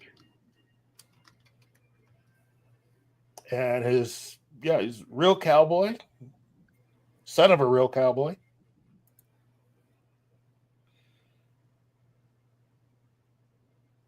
Apparently, it's Catalan in What? origin. Eat a what? Catalan. Oh, from You lost me. Catalina. Yeah. Oh.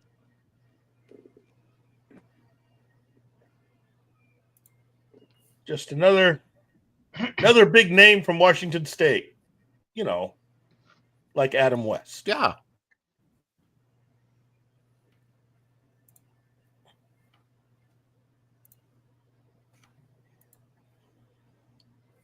Who got a lot of something while being Batman. Just saying. Captain Katanga. Who was also in Harry Potter. I always kind of wanted to know the backstory on this guy. I don't know why. Oh, Katanga's Captain cool. Katanga. Yeah, Captain Katanga's cool. If that was your goal, then take it. Leave me the woman. It will help us make back what we have lost on this trip. Yes. And then the Yahtzee had to go total racist on him. Savage. Yeah, of course. The way he says it, savage. Well, We will take what we want and And decide whether we blow your ship out of the water. Oh, that's it. Yeah. Somebody Right. woke up on the wrong side of the Iron Maiden that morning. oh, jeez. Jeez. Oh, man. Oh, I laughed at that joke. Okay, one more mark. Good. Oh, yeah, I love this. Yeah, It's not the years, it's the mileage. Yeah, that was an improvisation from Ford. Yeah. And he's out.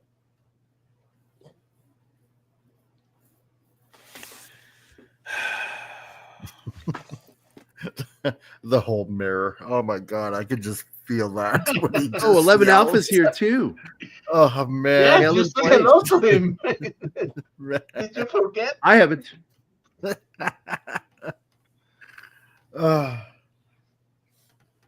Just imagining how much that must have hurt. Yeah.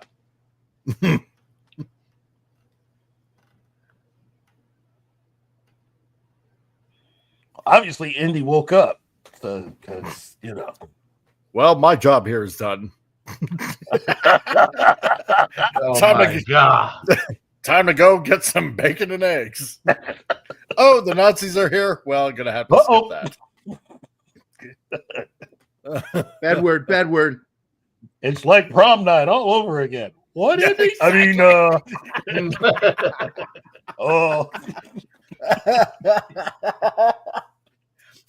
I was young. I was a child. gotta go. So there What, we go. still? Page finished. Right Page on. is finished.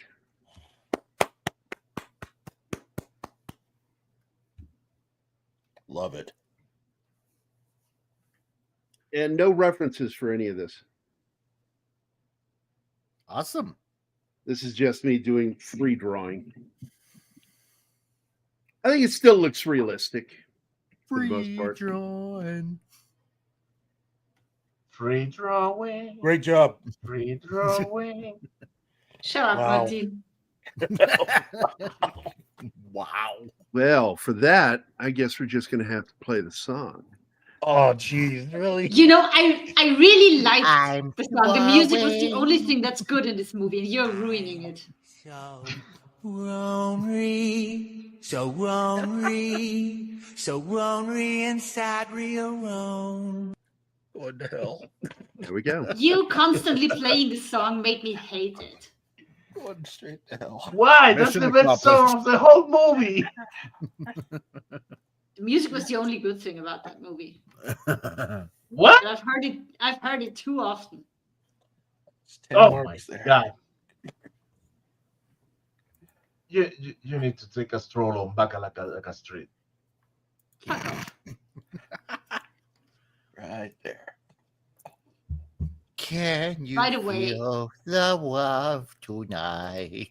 Shut up. Since Gambit is mentioning it and I keep hearing it mispronounced, it's not boot, it's boat. Boat. Das I just Boot. wanted to Das get that Boot. out there. Oh, Das Boot. thank you. Das Boot. Just as a German-speaking person, it does something with my brain to hear it mispronounced.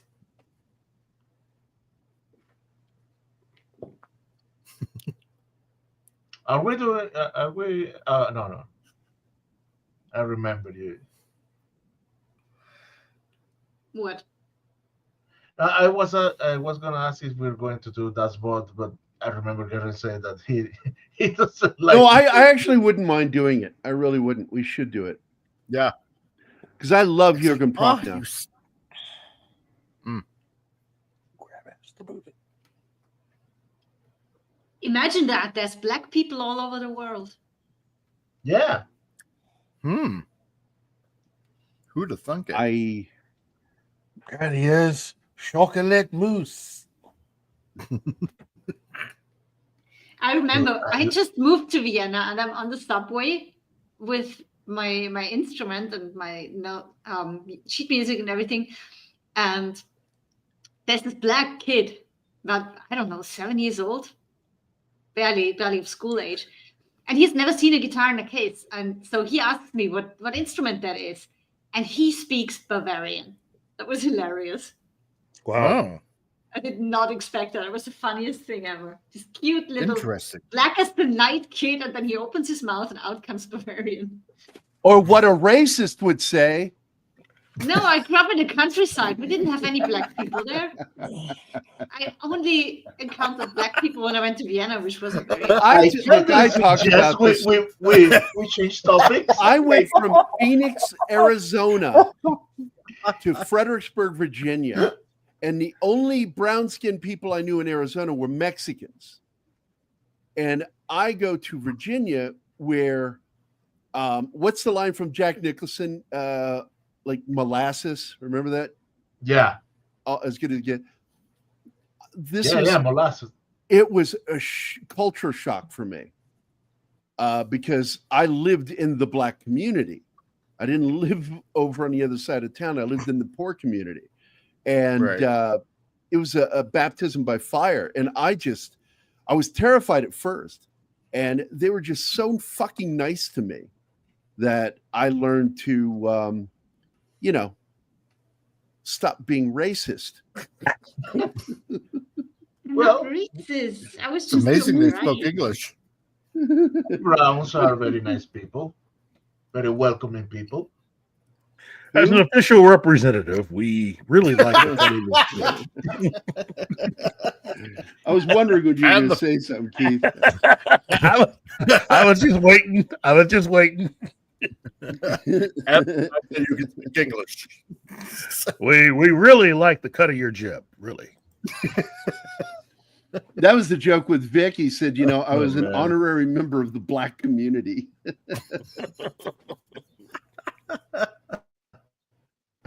Oh man. See, the first time you get invited to the cookout, that's when you know you're in. Hey, the first Redneck time- girl. The first time you eat chitlins. So I've heard. That's an experience. It is Collard greens. fucking weird food. It's weird food. It's weird. But I liked it fried. I did not like the boiled, where they serve it just boiled, because they have to boil it anyway. Look, Because see, it's big that's intestine. the face of condemnation. by Keith. Like, Now this breaks a rule that my dad really got mad at this scene. He said, "You don't aim a gun unless you mean to use it," and he never meant to use it. He was lying.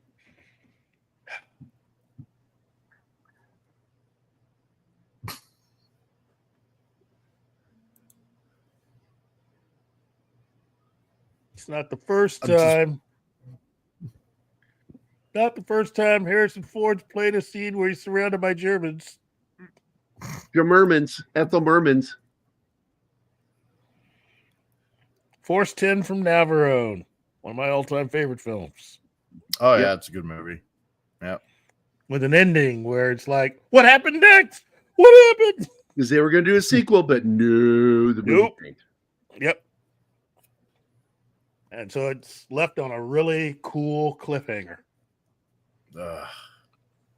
Hate to tell you, spoil the moment, but I don't think Miller Hair has even a firecracker or whatever he says, and we're on the wrong side of the river, and there are a bunch of very angry Germans coming our way right now. All of them armed. Heavily. How many Germans? All of them. Oh, and look, we got a black guy.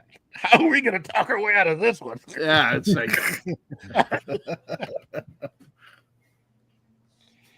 God, this scene. I love My it. brother and I used to go, oh, they'll just turn on him. Everybody will suddenly start speaking German and turn on the black guy.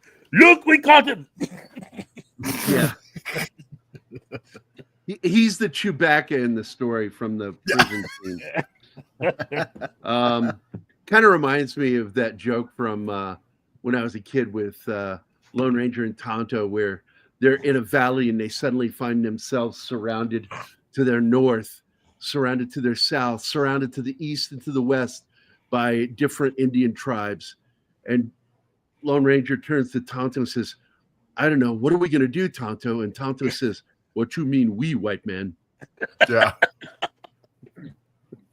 I laughed at that one. I'm going, oh, geez, that's another 5.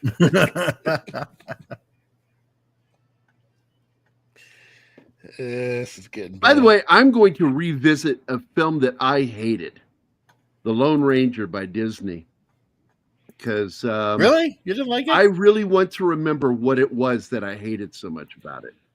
Oh.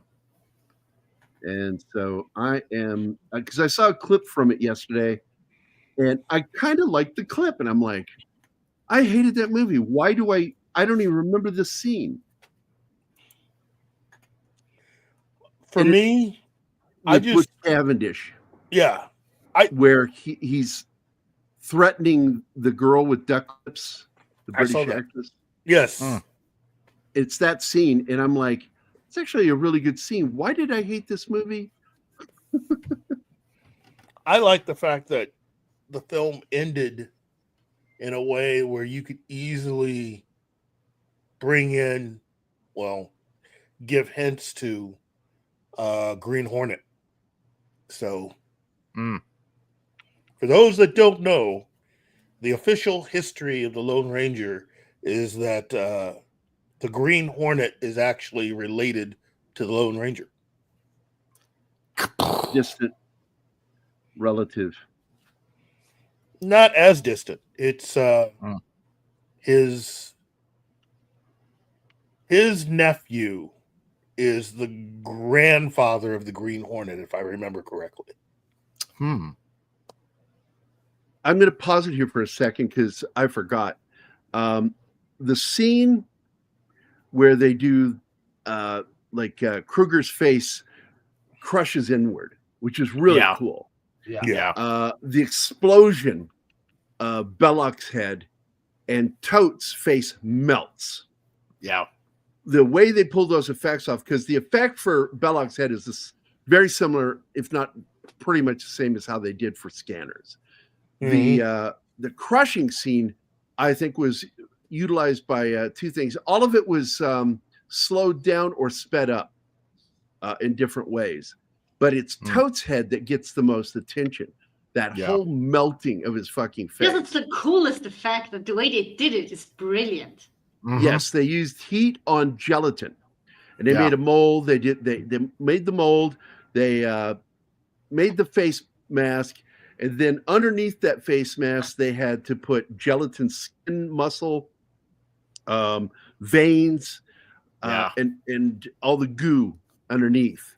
It's And so then, cool. and because it's made of gelatin, they introduced it with high heat, and it took them 10 minutes to actually do it, to melt the face. But they sped it up, and that's what you see in the film is the sped up melting of the face that they pulled off. And Corridor Crew just recently replicated, and their competition was against two people, one doing it using computers and the other one doing old school. Yep. And it was so much fun to watch. And then they had the guy, Chris, that did that effect for the film for Industrial Light and Magic, had him come on and watch it and judge it and make some comments. Damn. It's on Corridor Crew. Go look for it. I'm telling you, it's worth your time. Yeah. So you can hit play again, Martin. I'm sorry. You don't tell me what to do. I like how he's a cynic, non-religious, but still fucking follows the rules. Close your eyes, Marion. Don't look at it. Yeah. Well, I mean, with everything he's seen up to now, yeah. Which is why having Temple of Doom as a prequel was a bad idea. Really? Yeah. Yeah, because he suddenly learns to believe in the mysticism, the spiritual, magical aspect of it. I think with just this film, he's not really seen anything supernatural. It's just based on what he's read. If you add Temple of Doom to the beginning of that, I think it turns it into a thing where he's like, oh. And you know why it's why they did it as a prequel, right? No. Because George Lucas wanted him to have Karen Allen, while Spielberg wanted to follow the rule of Bond that there's a different woman for every film. Right. So to compromise, they both agreed to do it this way, as a prequel instead of a sequel. Yeah. And that was unfortunate because Karen Allen is a real treasure. She works really well with Harrison Ford. I still cannot believe that there are people out there going, yeah, we could. No, you can't. You can't do better than Karen Allen. You know, you just can't. She's got a chemistry with Harrison Ford as these characters. And that's what's really unfortunate about not allowing Spielberg to bring them back and do an entire movie with them. Yeah.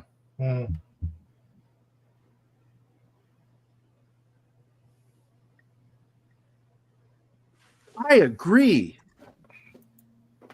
You do? No, I totally agree. By the way, if any of our comments that it made Keith calculate how much closer to hell we are, if you think that gesture from him is judgmental, no, my friends, you are wrong. That is not judgmental, Keith. I have one picture of judgmental Keith. And really? Here we go. Yes. Do share. This is the I forgot we had that. Oh, wow. it's like this.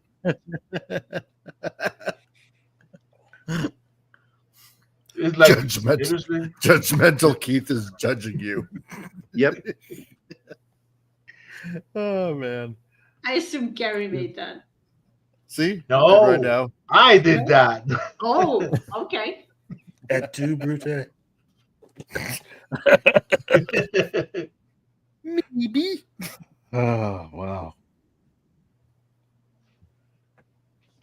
Oh, you know, things happen. I will say this. This closes the door on a really good film. Again, $20 million, people. $20 million. Yep. Which today would be closer to 45 million. Yeah.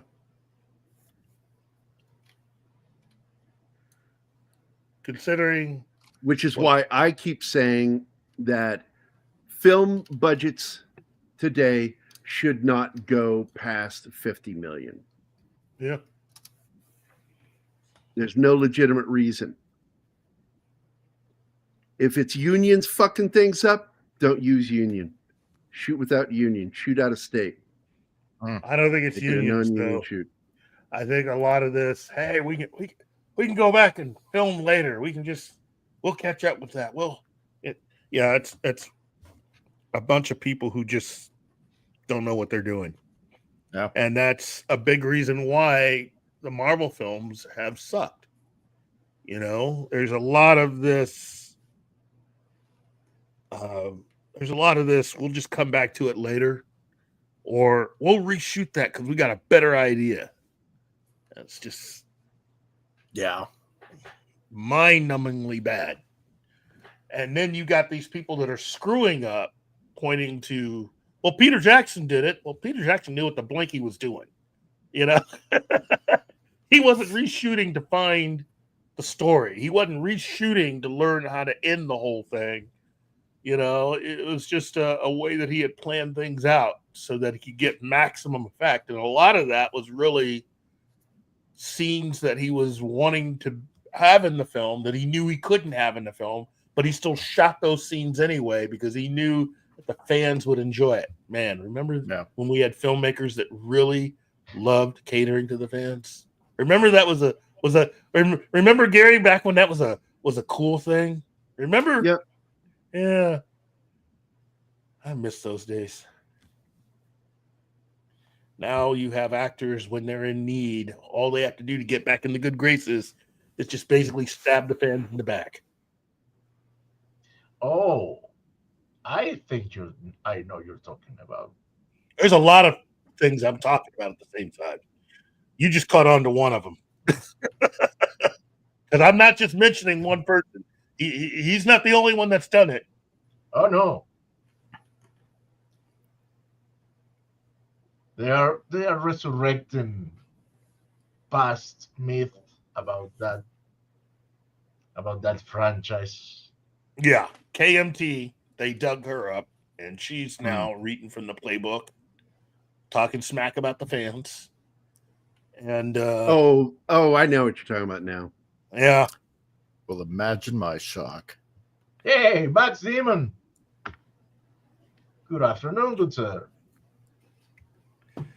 Yeah, Max. I said it the other day, and I'll say it again. I think it's safe to say that at this point, if Fantastic Four does not work,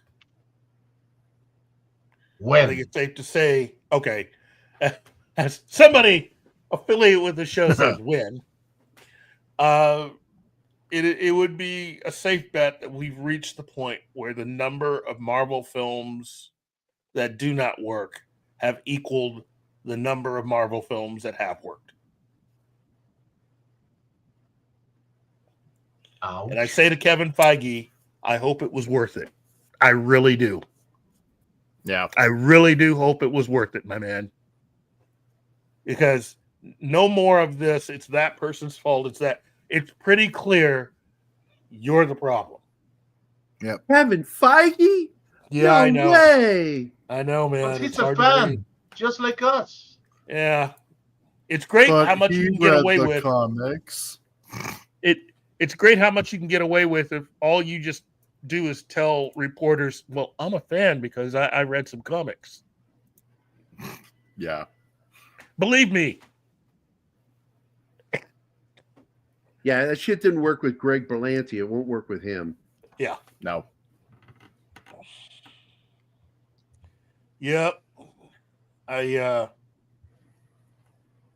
It's unfortunate what has happened with Marvel Studios, but then again, as time goes on, it has become more apparent that what Marvel Studios was initially created for is not what it's currently doing. It's actually doing to Marvel as a whole something that really the powers that be that was running Marvel wanted to create Marvel Studios originally to stop, which was how you have film people, Hollywood people, who didn't understand the source material and didn't think that comic book related people had anything to say. And Marvel Studios was started as a way of allowing comic book people to actually have a say in creating entertainment. And look how successful they were. And the moment the film people got the upper hand and moved out all the comic book people, look what happened. Uh-huh. Plus, I think Feige just wanted to be with the in crowd in Hollywood, too. Yeah, I'm sure he did. I'm sure it had nothing to do with the fact that there are a few actresses that he actually kind of really liked. You know? Yeah. And that's fine. Nothing wrong with liking a few actresses, but again, you know, it's to hear the people who have worked on Fantastic Four just sort of casually drop Stan Lee and Jack Kirby's name, like they think that there's anything special about that. Like you've really learned anything from those guys. Because it's obvious they haven't. We can just drop a name or two, and then the fans are so stupid, they'll believe whatever we say thereafter. Yeah. It's our little magic trick to get you to like let us do whatever we want. Oh, well. Yeah. Well, it's going to be a long time before we see anything like a Raiders of the Lost Ark again. You know?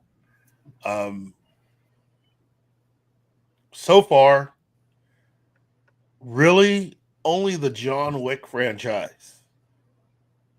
And that's about it. You know? Yeah. They have. I wonder how Ballerina's going to turn out. I hope it's a good, decent film.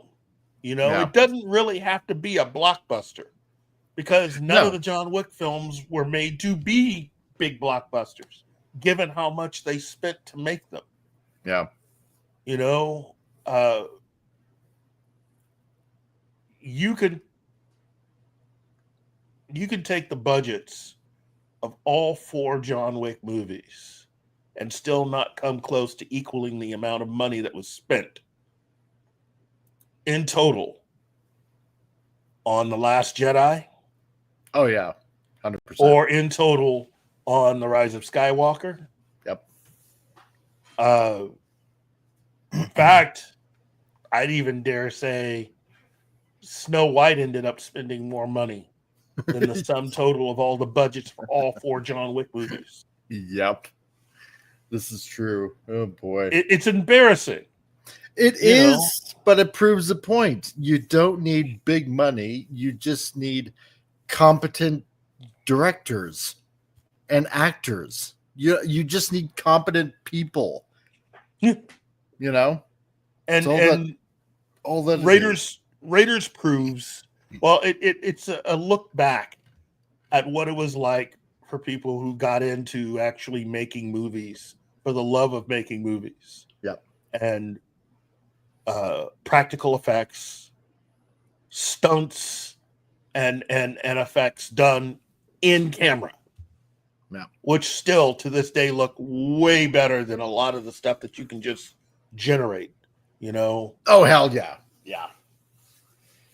And again, can anybody tell me why anyone would want to go outrageous in the budget for a, say, James Bond movie, when if you just film it practically and you have good choreographers and great stunt people,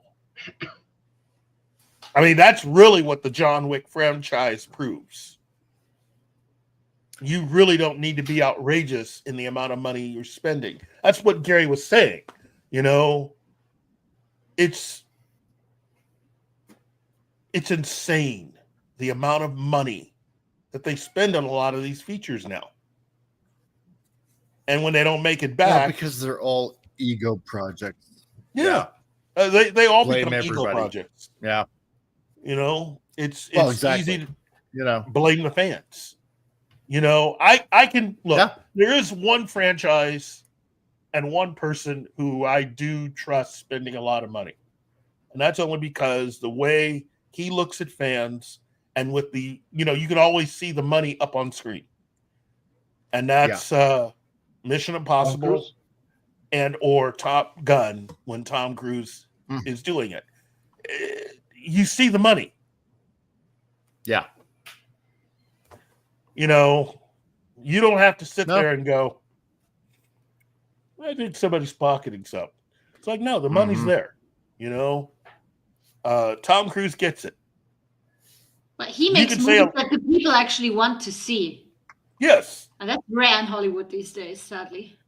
It is sad, you know, but at the same time, out of everybody in Hollywood that has a reason to hide their face, Tom Cruise is one of those people that can at least, you know, walk around and say, you know, I acknowledge and love the fans. He's still a shitty person. I didn't say he was a saint. I did not say he was a saint. None of what I just said. It's just he acknowledges and loves the fans, and that's He's just one of the cases where you totally have to distinguish the art from the artist. Then you're fine. Yeah, well, he's also batshit crazy, but you know. Oh, he's going to die doing stunts one day. Yeah, I'm thinking that. You two, Kid and Anima, you two are gonna be smited by Xenu if you continue that. What? Xenu is the alien. That's true. I'll just in their I have religion. no idea what Martin should say. post that right. That's a nice rabbit hole. I'll post that right there. Okay. You know, and I'll try to feel bad about that one. Look, there's a whole lot of people in Hollywood that have a lot to worry about for varying reasons. So, and I'm okay with that. I look at it this way, you know, if it is true what their belief is, then that's fine. I think I can live with it. You know, spaghetti monster in the sky. It's just, for me, all the stories and the fact that you're still dealing with a few instances where certain people are missing, certain people haven't been heard from. Yeah, like McCavage, is that his name? Yeah, Miscavige. His wife has still not been seen. Yeah. Mm-hmm. You know, any other personality affiliated with any other religion, by now we would have been arrested and like, where the fuck's your wife, motherfucker? Yeah. But not these guys. Nope. No. They just keep trucking. You know, they keep going on. Oh, bye, Penny. See you, Penny. Bye, Penny. Bye, Penny. Bye, Penny. But thanks for hanging out with us. Yeah. To get it back to Raiders of the Lost Ark and really filmmaking in general, this is a really good film. And if you're someone that would like a career in filmmaking, if you can learn how to do this, that'd be fantastic. You know, you really don't need a lot of visual effects. If you could learn how to do this, practical effects, stunts, and all of that, that's fantastic. Yeah, I learned to do a lot of that stuff. I was a master mold maker, but even I screwed up the first time and ripped off Craig Edwards' eyelashes and eyebrows. when I made The a learning mold of his experience. face. Yeah, it's a learning I experience. just remember going. I pulled, felt tension. I let go, and I could hear him. Everything okay? You all right out there? Yeah. Hold on. And I did it again, and it went back, and I went, okay. It's just, I knew exactly what it was. It was his hair. I didn't put enough Vaseline on his eyebrows and his eyes. And I just leaned in close. I said, I'm sorry. And I just pulled up and ripped it off. Lies. Yeah, that taught him a lesson about letting you do shit like that to him.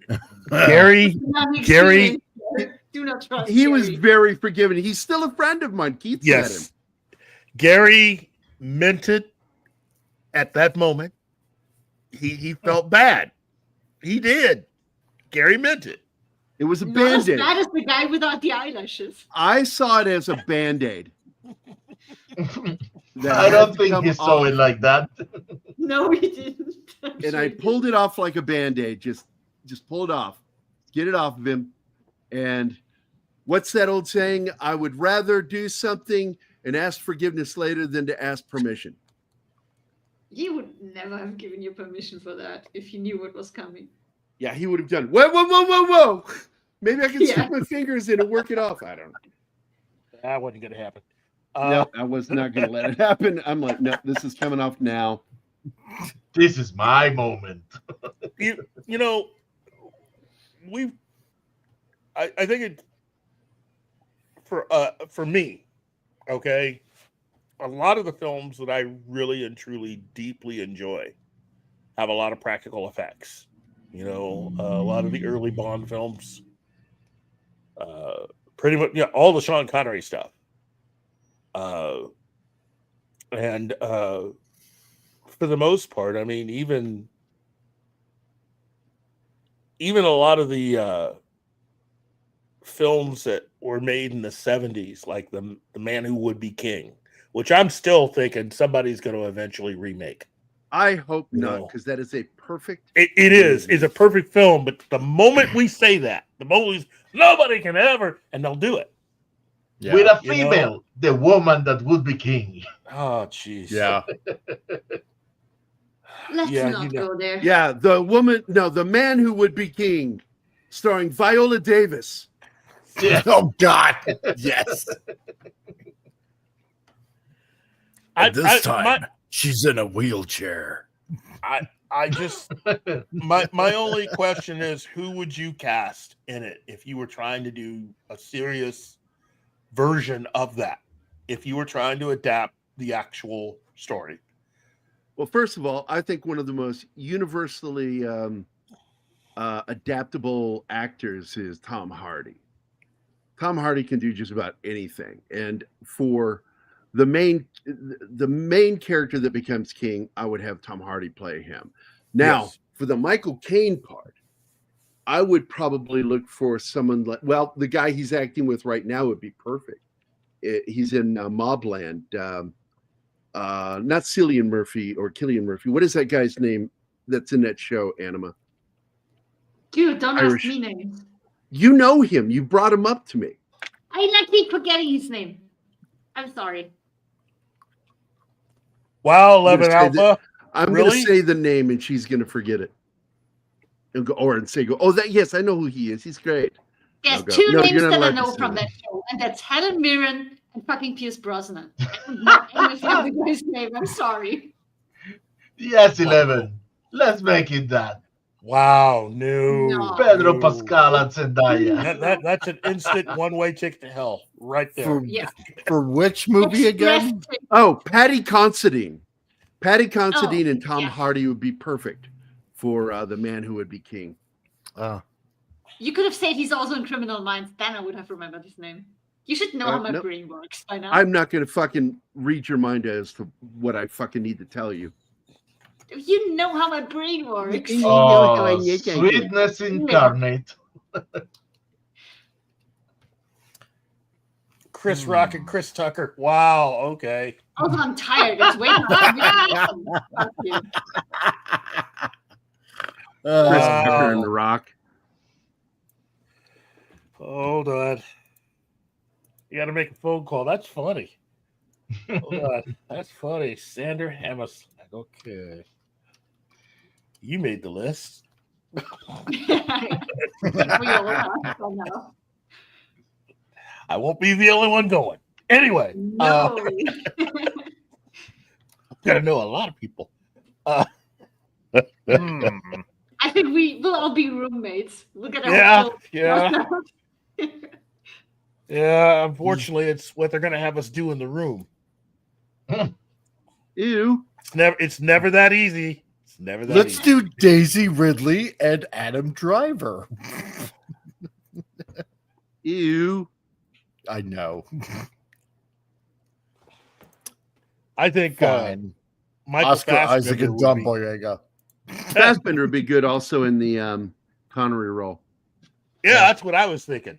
Fassbender would be very good. And then I would cast him opposite I know Gambit. But no, I'm going to say that he would be better as Michael Caine. No, as Rudyard Kipling's character. Oh. Oh. Yeah. I would think he would be really good in that part. Huh.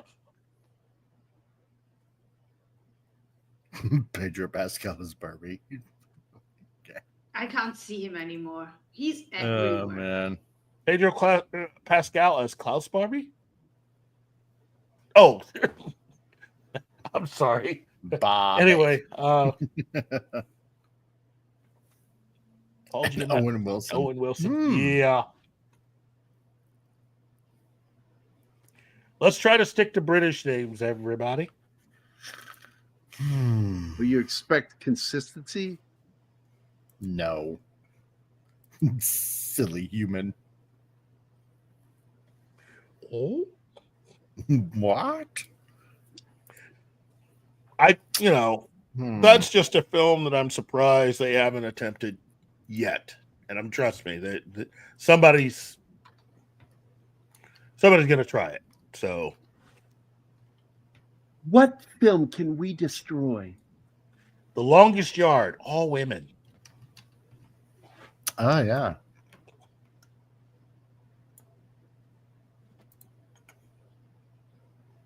I'm surprised they haven't done that one yet. Oh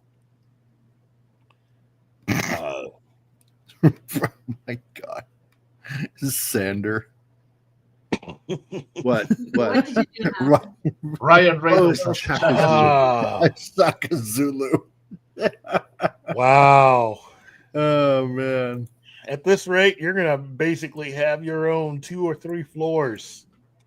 Yeah, there's a special place in hell for you, my friend. You'll be the Connor McLeod, that Connor McLeod apartment from Highlander. Yeah. Well, what do you think about that with Amazon getting Highlander? Mixed. No. You know what? 6-7 years ago, when I didn't know any better, I would have been kind of happy about it. But knowing what I know now, no. Damn, Sander. You going for it, buddy? You going? You keep going. Keep going. Yeah. How about Ryan Gosling instead? Oh, jeez. No, better yet, Will Arnett. Oh. And then the Empress can be like Rachel McAdams. Oh, shit. Oh, man. And 1, 2, 3, 4, 5 more. Okay. Yeah. All right. What time is it? Because I'm drawing. Yeah, We it's got 20 minutes over. All Yeah. right. Let's get out of here, guys. Well, there you go. I've gotten a lot drawn. So I am going to wish you all a wonderful fucking Saturday. I hope everybody's had a good time watching the show and watching me doodle. Let's see. Let me do the romper room thing here. I see Gambit 1987. I see Andy Morrow. Christian DeLorme dropped in. Well, that's because I dropped in to see him on his show today. And he was playing some awesome music. He played a reggae version of Country Road. And it shocked me how enjoyable it was. This is a black reggae band, dude. Huh. And it was shockingly good. And I am not a John Denver fan by any measure of the fucking word. But God damn it, I liked that. That was really well done. So thanks for dropping in, Christian. Slasher Fred is here.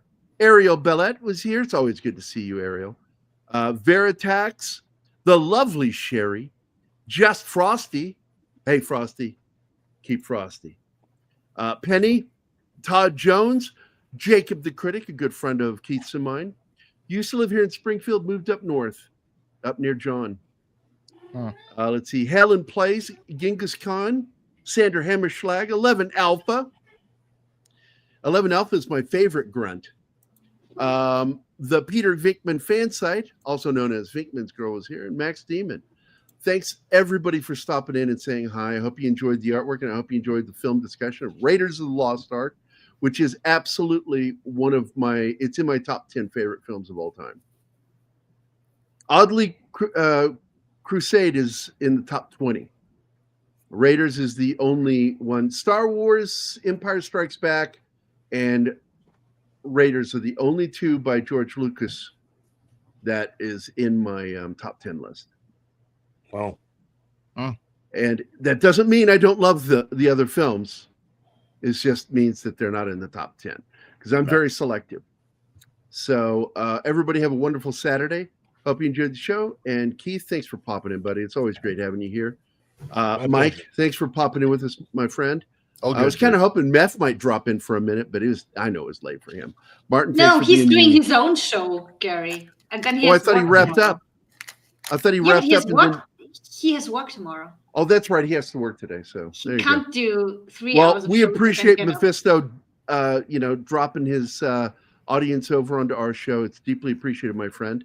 And of course, Anima, thanks for being here because I just love having somebody here to bitch at me over things. It's really wonderful. Thank you. You're a masochist. I love you, baby. Oh, I broke Keith. You broke Keith. Yo, man, that white girl, she crazy. She's crazy. But he met me, he knows. So Keith gets a kick out of my black guy voice. Remember that time somebody says, how come Gary's voice sounds more black than Keith? Practice. All right, guys, we're going to get out of here. Thanks for staying with us for a little bit. Yes, Happy Easter. Hope everybody had a good Friday. And we will see you again on Monday for Military Monday. Did we pick a film this week yet? Yes. Oh, yeah. The 18. Patak being? The 18. Oh, the 18. Because you both talked at the same time and I got Patanking. Another great actor that I like. Yes. Liam Neeson is really good as Hannibal. I do like that. Actually, I really enjoyed the whole cast. And the villain, Bradley Cooper. I'm not Bradley Cooper.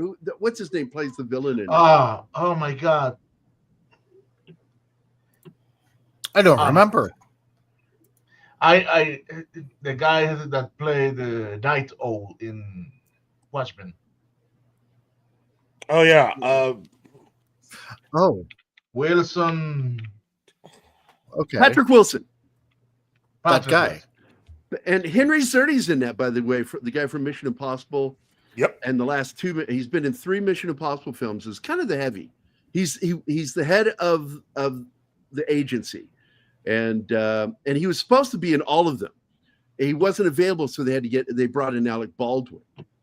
But I like seeing Henry Zerdy. He's also in the film. Quentin Rampage Jackson plays B.A. Baracus. Really good job. And Gerald McCraney is in it too. Another favorite.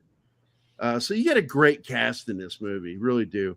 But I really do think Patrick Wilson did a far better job of playing the handsome villain than what's his name in The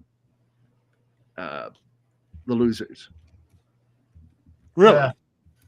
Cool. Because I liked him, but I think that Wilson does a better job of playing a snarky, good-looking bad guy. So we'll be back on Monday to talk about that movie. That's going to be fun. I really hated the 18 movie when it came out, but it has grown on me like mold. Well, it's Joe Carnahan, you know. Or a hideous I growth on your ass. like Joe Carnahan. Okay. Nobody I needed to know enjoyed the that, Mike. whole. I enjoyed the whole cast, and best of all, I got to work on the tie-in comic book with IDW with Chuck Dixon, and boy, oh boy, I love telling that story when Zoe's going up there to buy the ticket, and she tells the guy selling us the ticket, she's like, "My dad worked on the movie; he should get in free." And I went, "No, I will pay." Worked on the comic, not the movie. She couldn't tell the difference, but there you go. Tony Anyway, Scott, guys, Scott Brothers, Well- Scott Free. Ooh. Scott Free, Ridley Scott. Now it's just the one Scott brother, Yeah, true. sadly, No. and his kids. They have a lot of kids, so thank God they'll probably. I like their kids. I really do. I think they do a really good job. So anyway, Jake made that movie about the robbers. What was that Oh movie my God, called? we're never going to get out here. Keith, what was that movie called? Somebody was cackling in the background and complaining. I don't know what it was. So, what was that movie called? That was. Don't they have a sequel coming to that one? It's Jake Scott. No, he never got to. Not that I'm aware of. It's got the Scottish Robert Carlyle's in it from Trainspotting. Jake Scott made this movie, really fucking good film about roadside robbers, whatever they're called. I forget their name in England. And,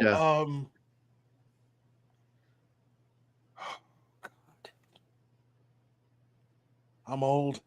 I know we're old. We have slow I used to retrieval be able to systems. remember this stuff. My What? brain works so much better. What? And then I got Nothing married you and had say. kids. Huh? Hold on.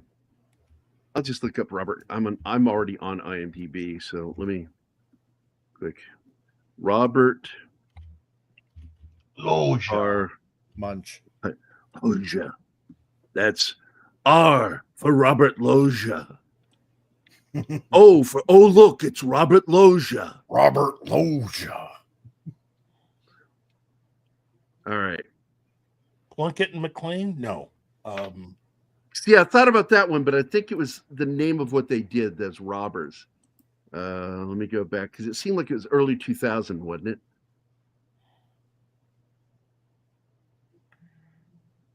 Or was it in the 90s? I thought it would have been in the 90s, but I could be wrong. No, you are correct. It is Plunkett and McLean. And Jake Scott directed it. There it is. So let me show it to you guys real quick. Present, share screen. There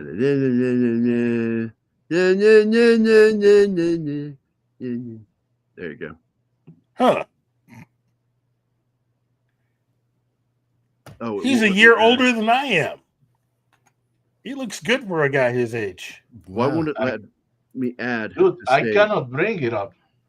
Because you anger the karma gods, and this is your There it punishment. is. Because your video is still holding the main Oh. position. So there it is. Plunkett and McLean. Jake Scott, Ridley's son, directed this.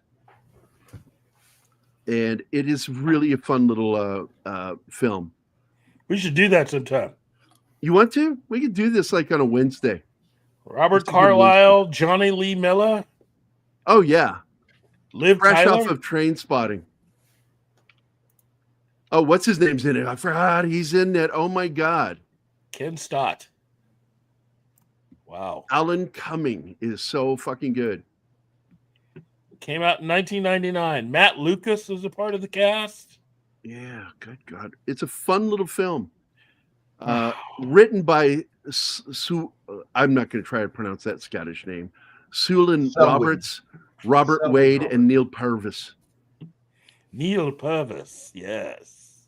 Yeah, Jake Scott, I'm telling you, man, this is a movie to see. We're going to do it. We're going to do it. So if you guys want to do some homework before we do it, watch this movie, guys. I'm talking to the audience. Watch the movie, and I would love to hear some of your comments on it. If you've never seen this film, watch it. See what you think of it. So that's it. We're out of here, guys. Everybody want to say goodbye? Say it now. Bye. Bye. Okay, there we go. All right. Martin? Bye. Yes, I got something to say before we go. You take a hell of a long time to say goodbye. You pompous, stuck-up, snot-nose. That's all I need to say to you, Martin. He's not wrong, though. We're out of here. Wait, what? I'd buy that for $1.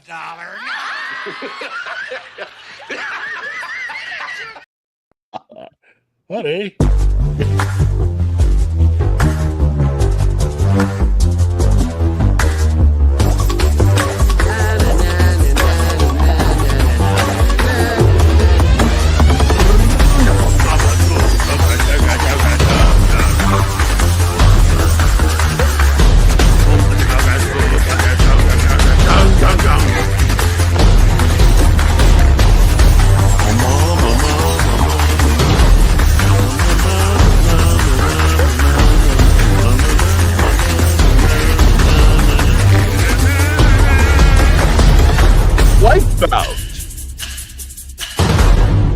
Excuse me as I whip this out.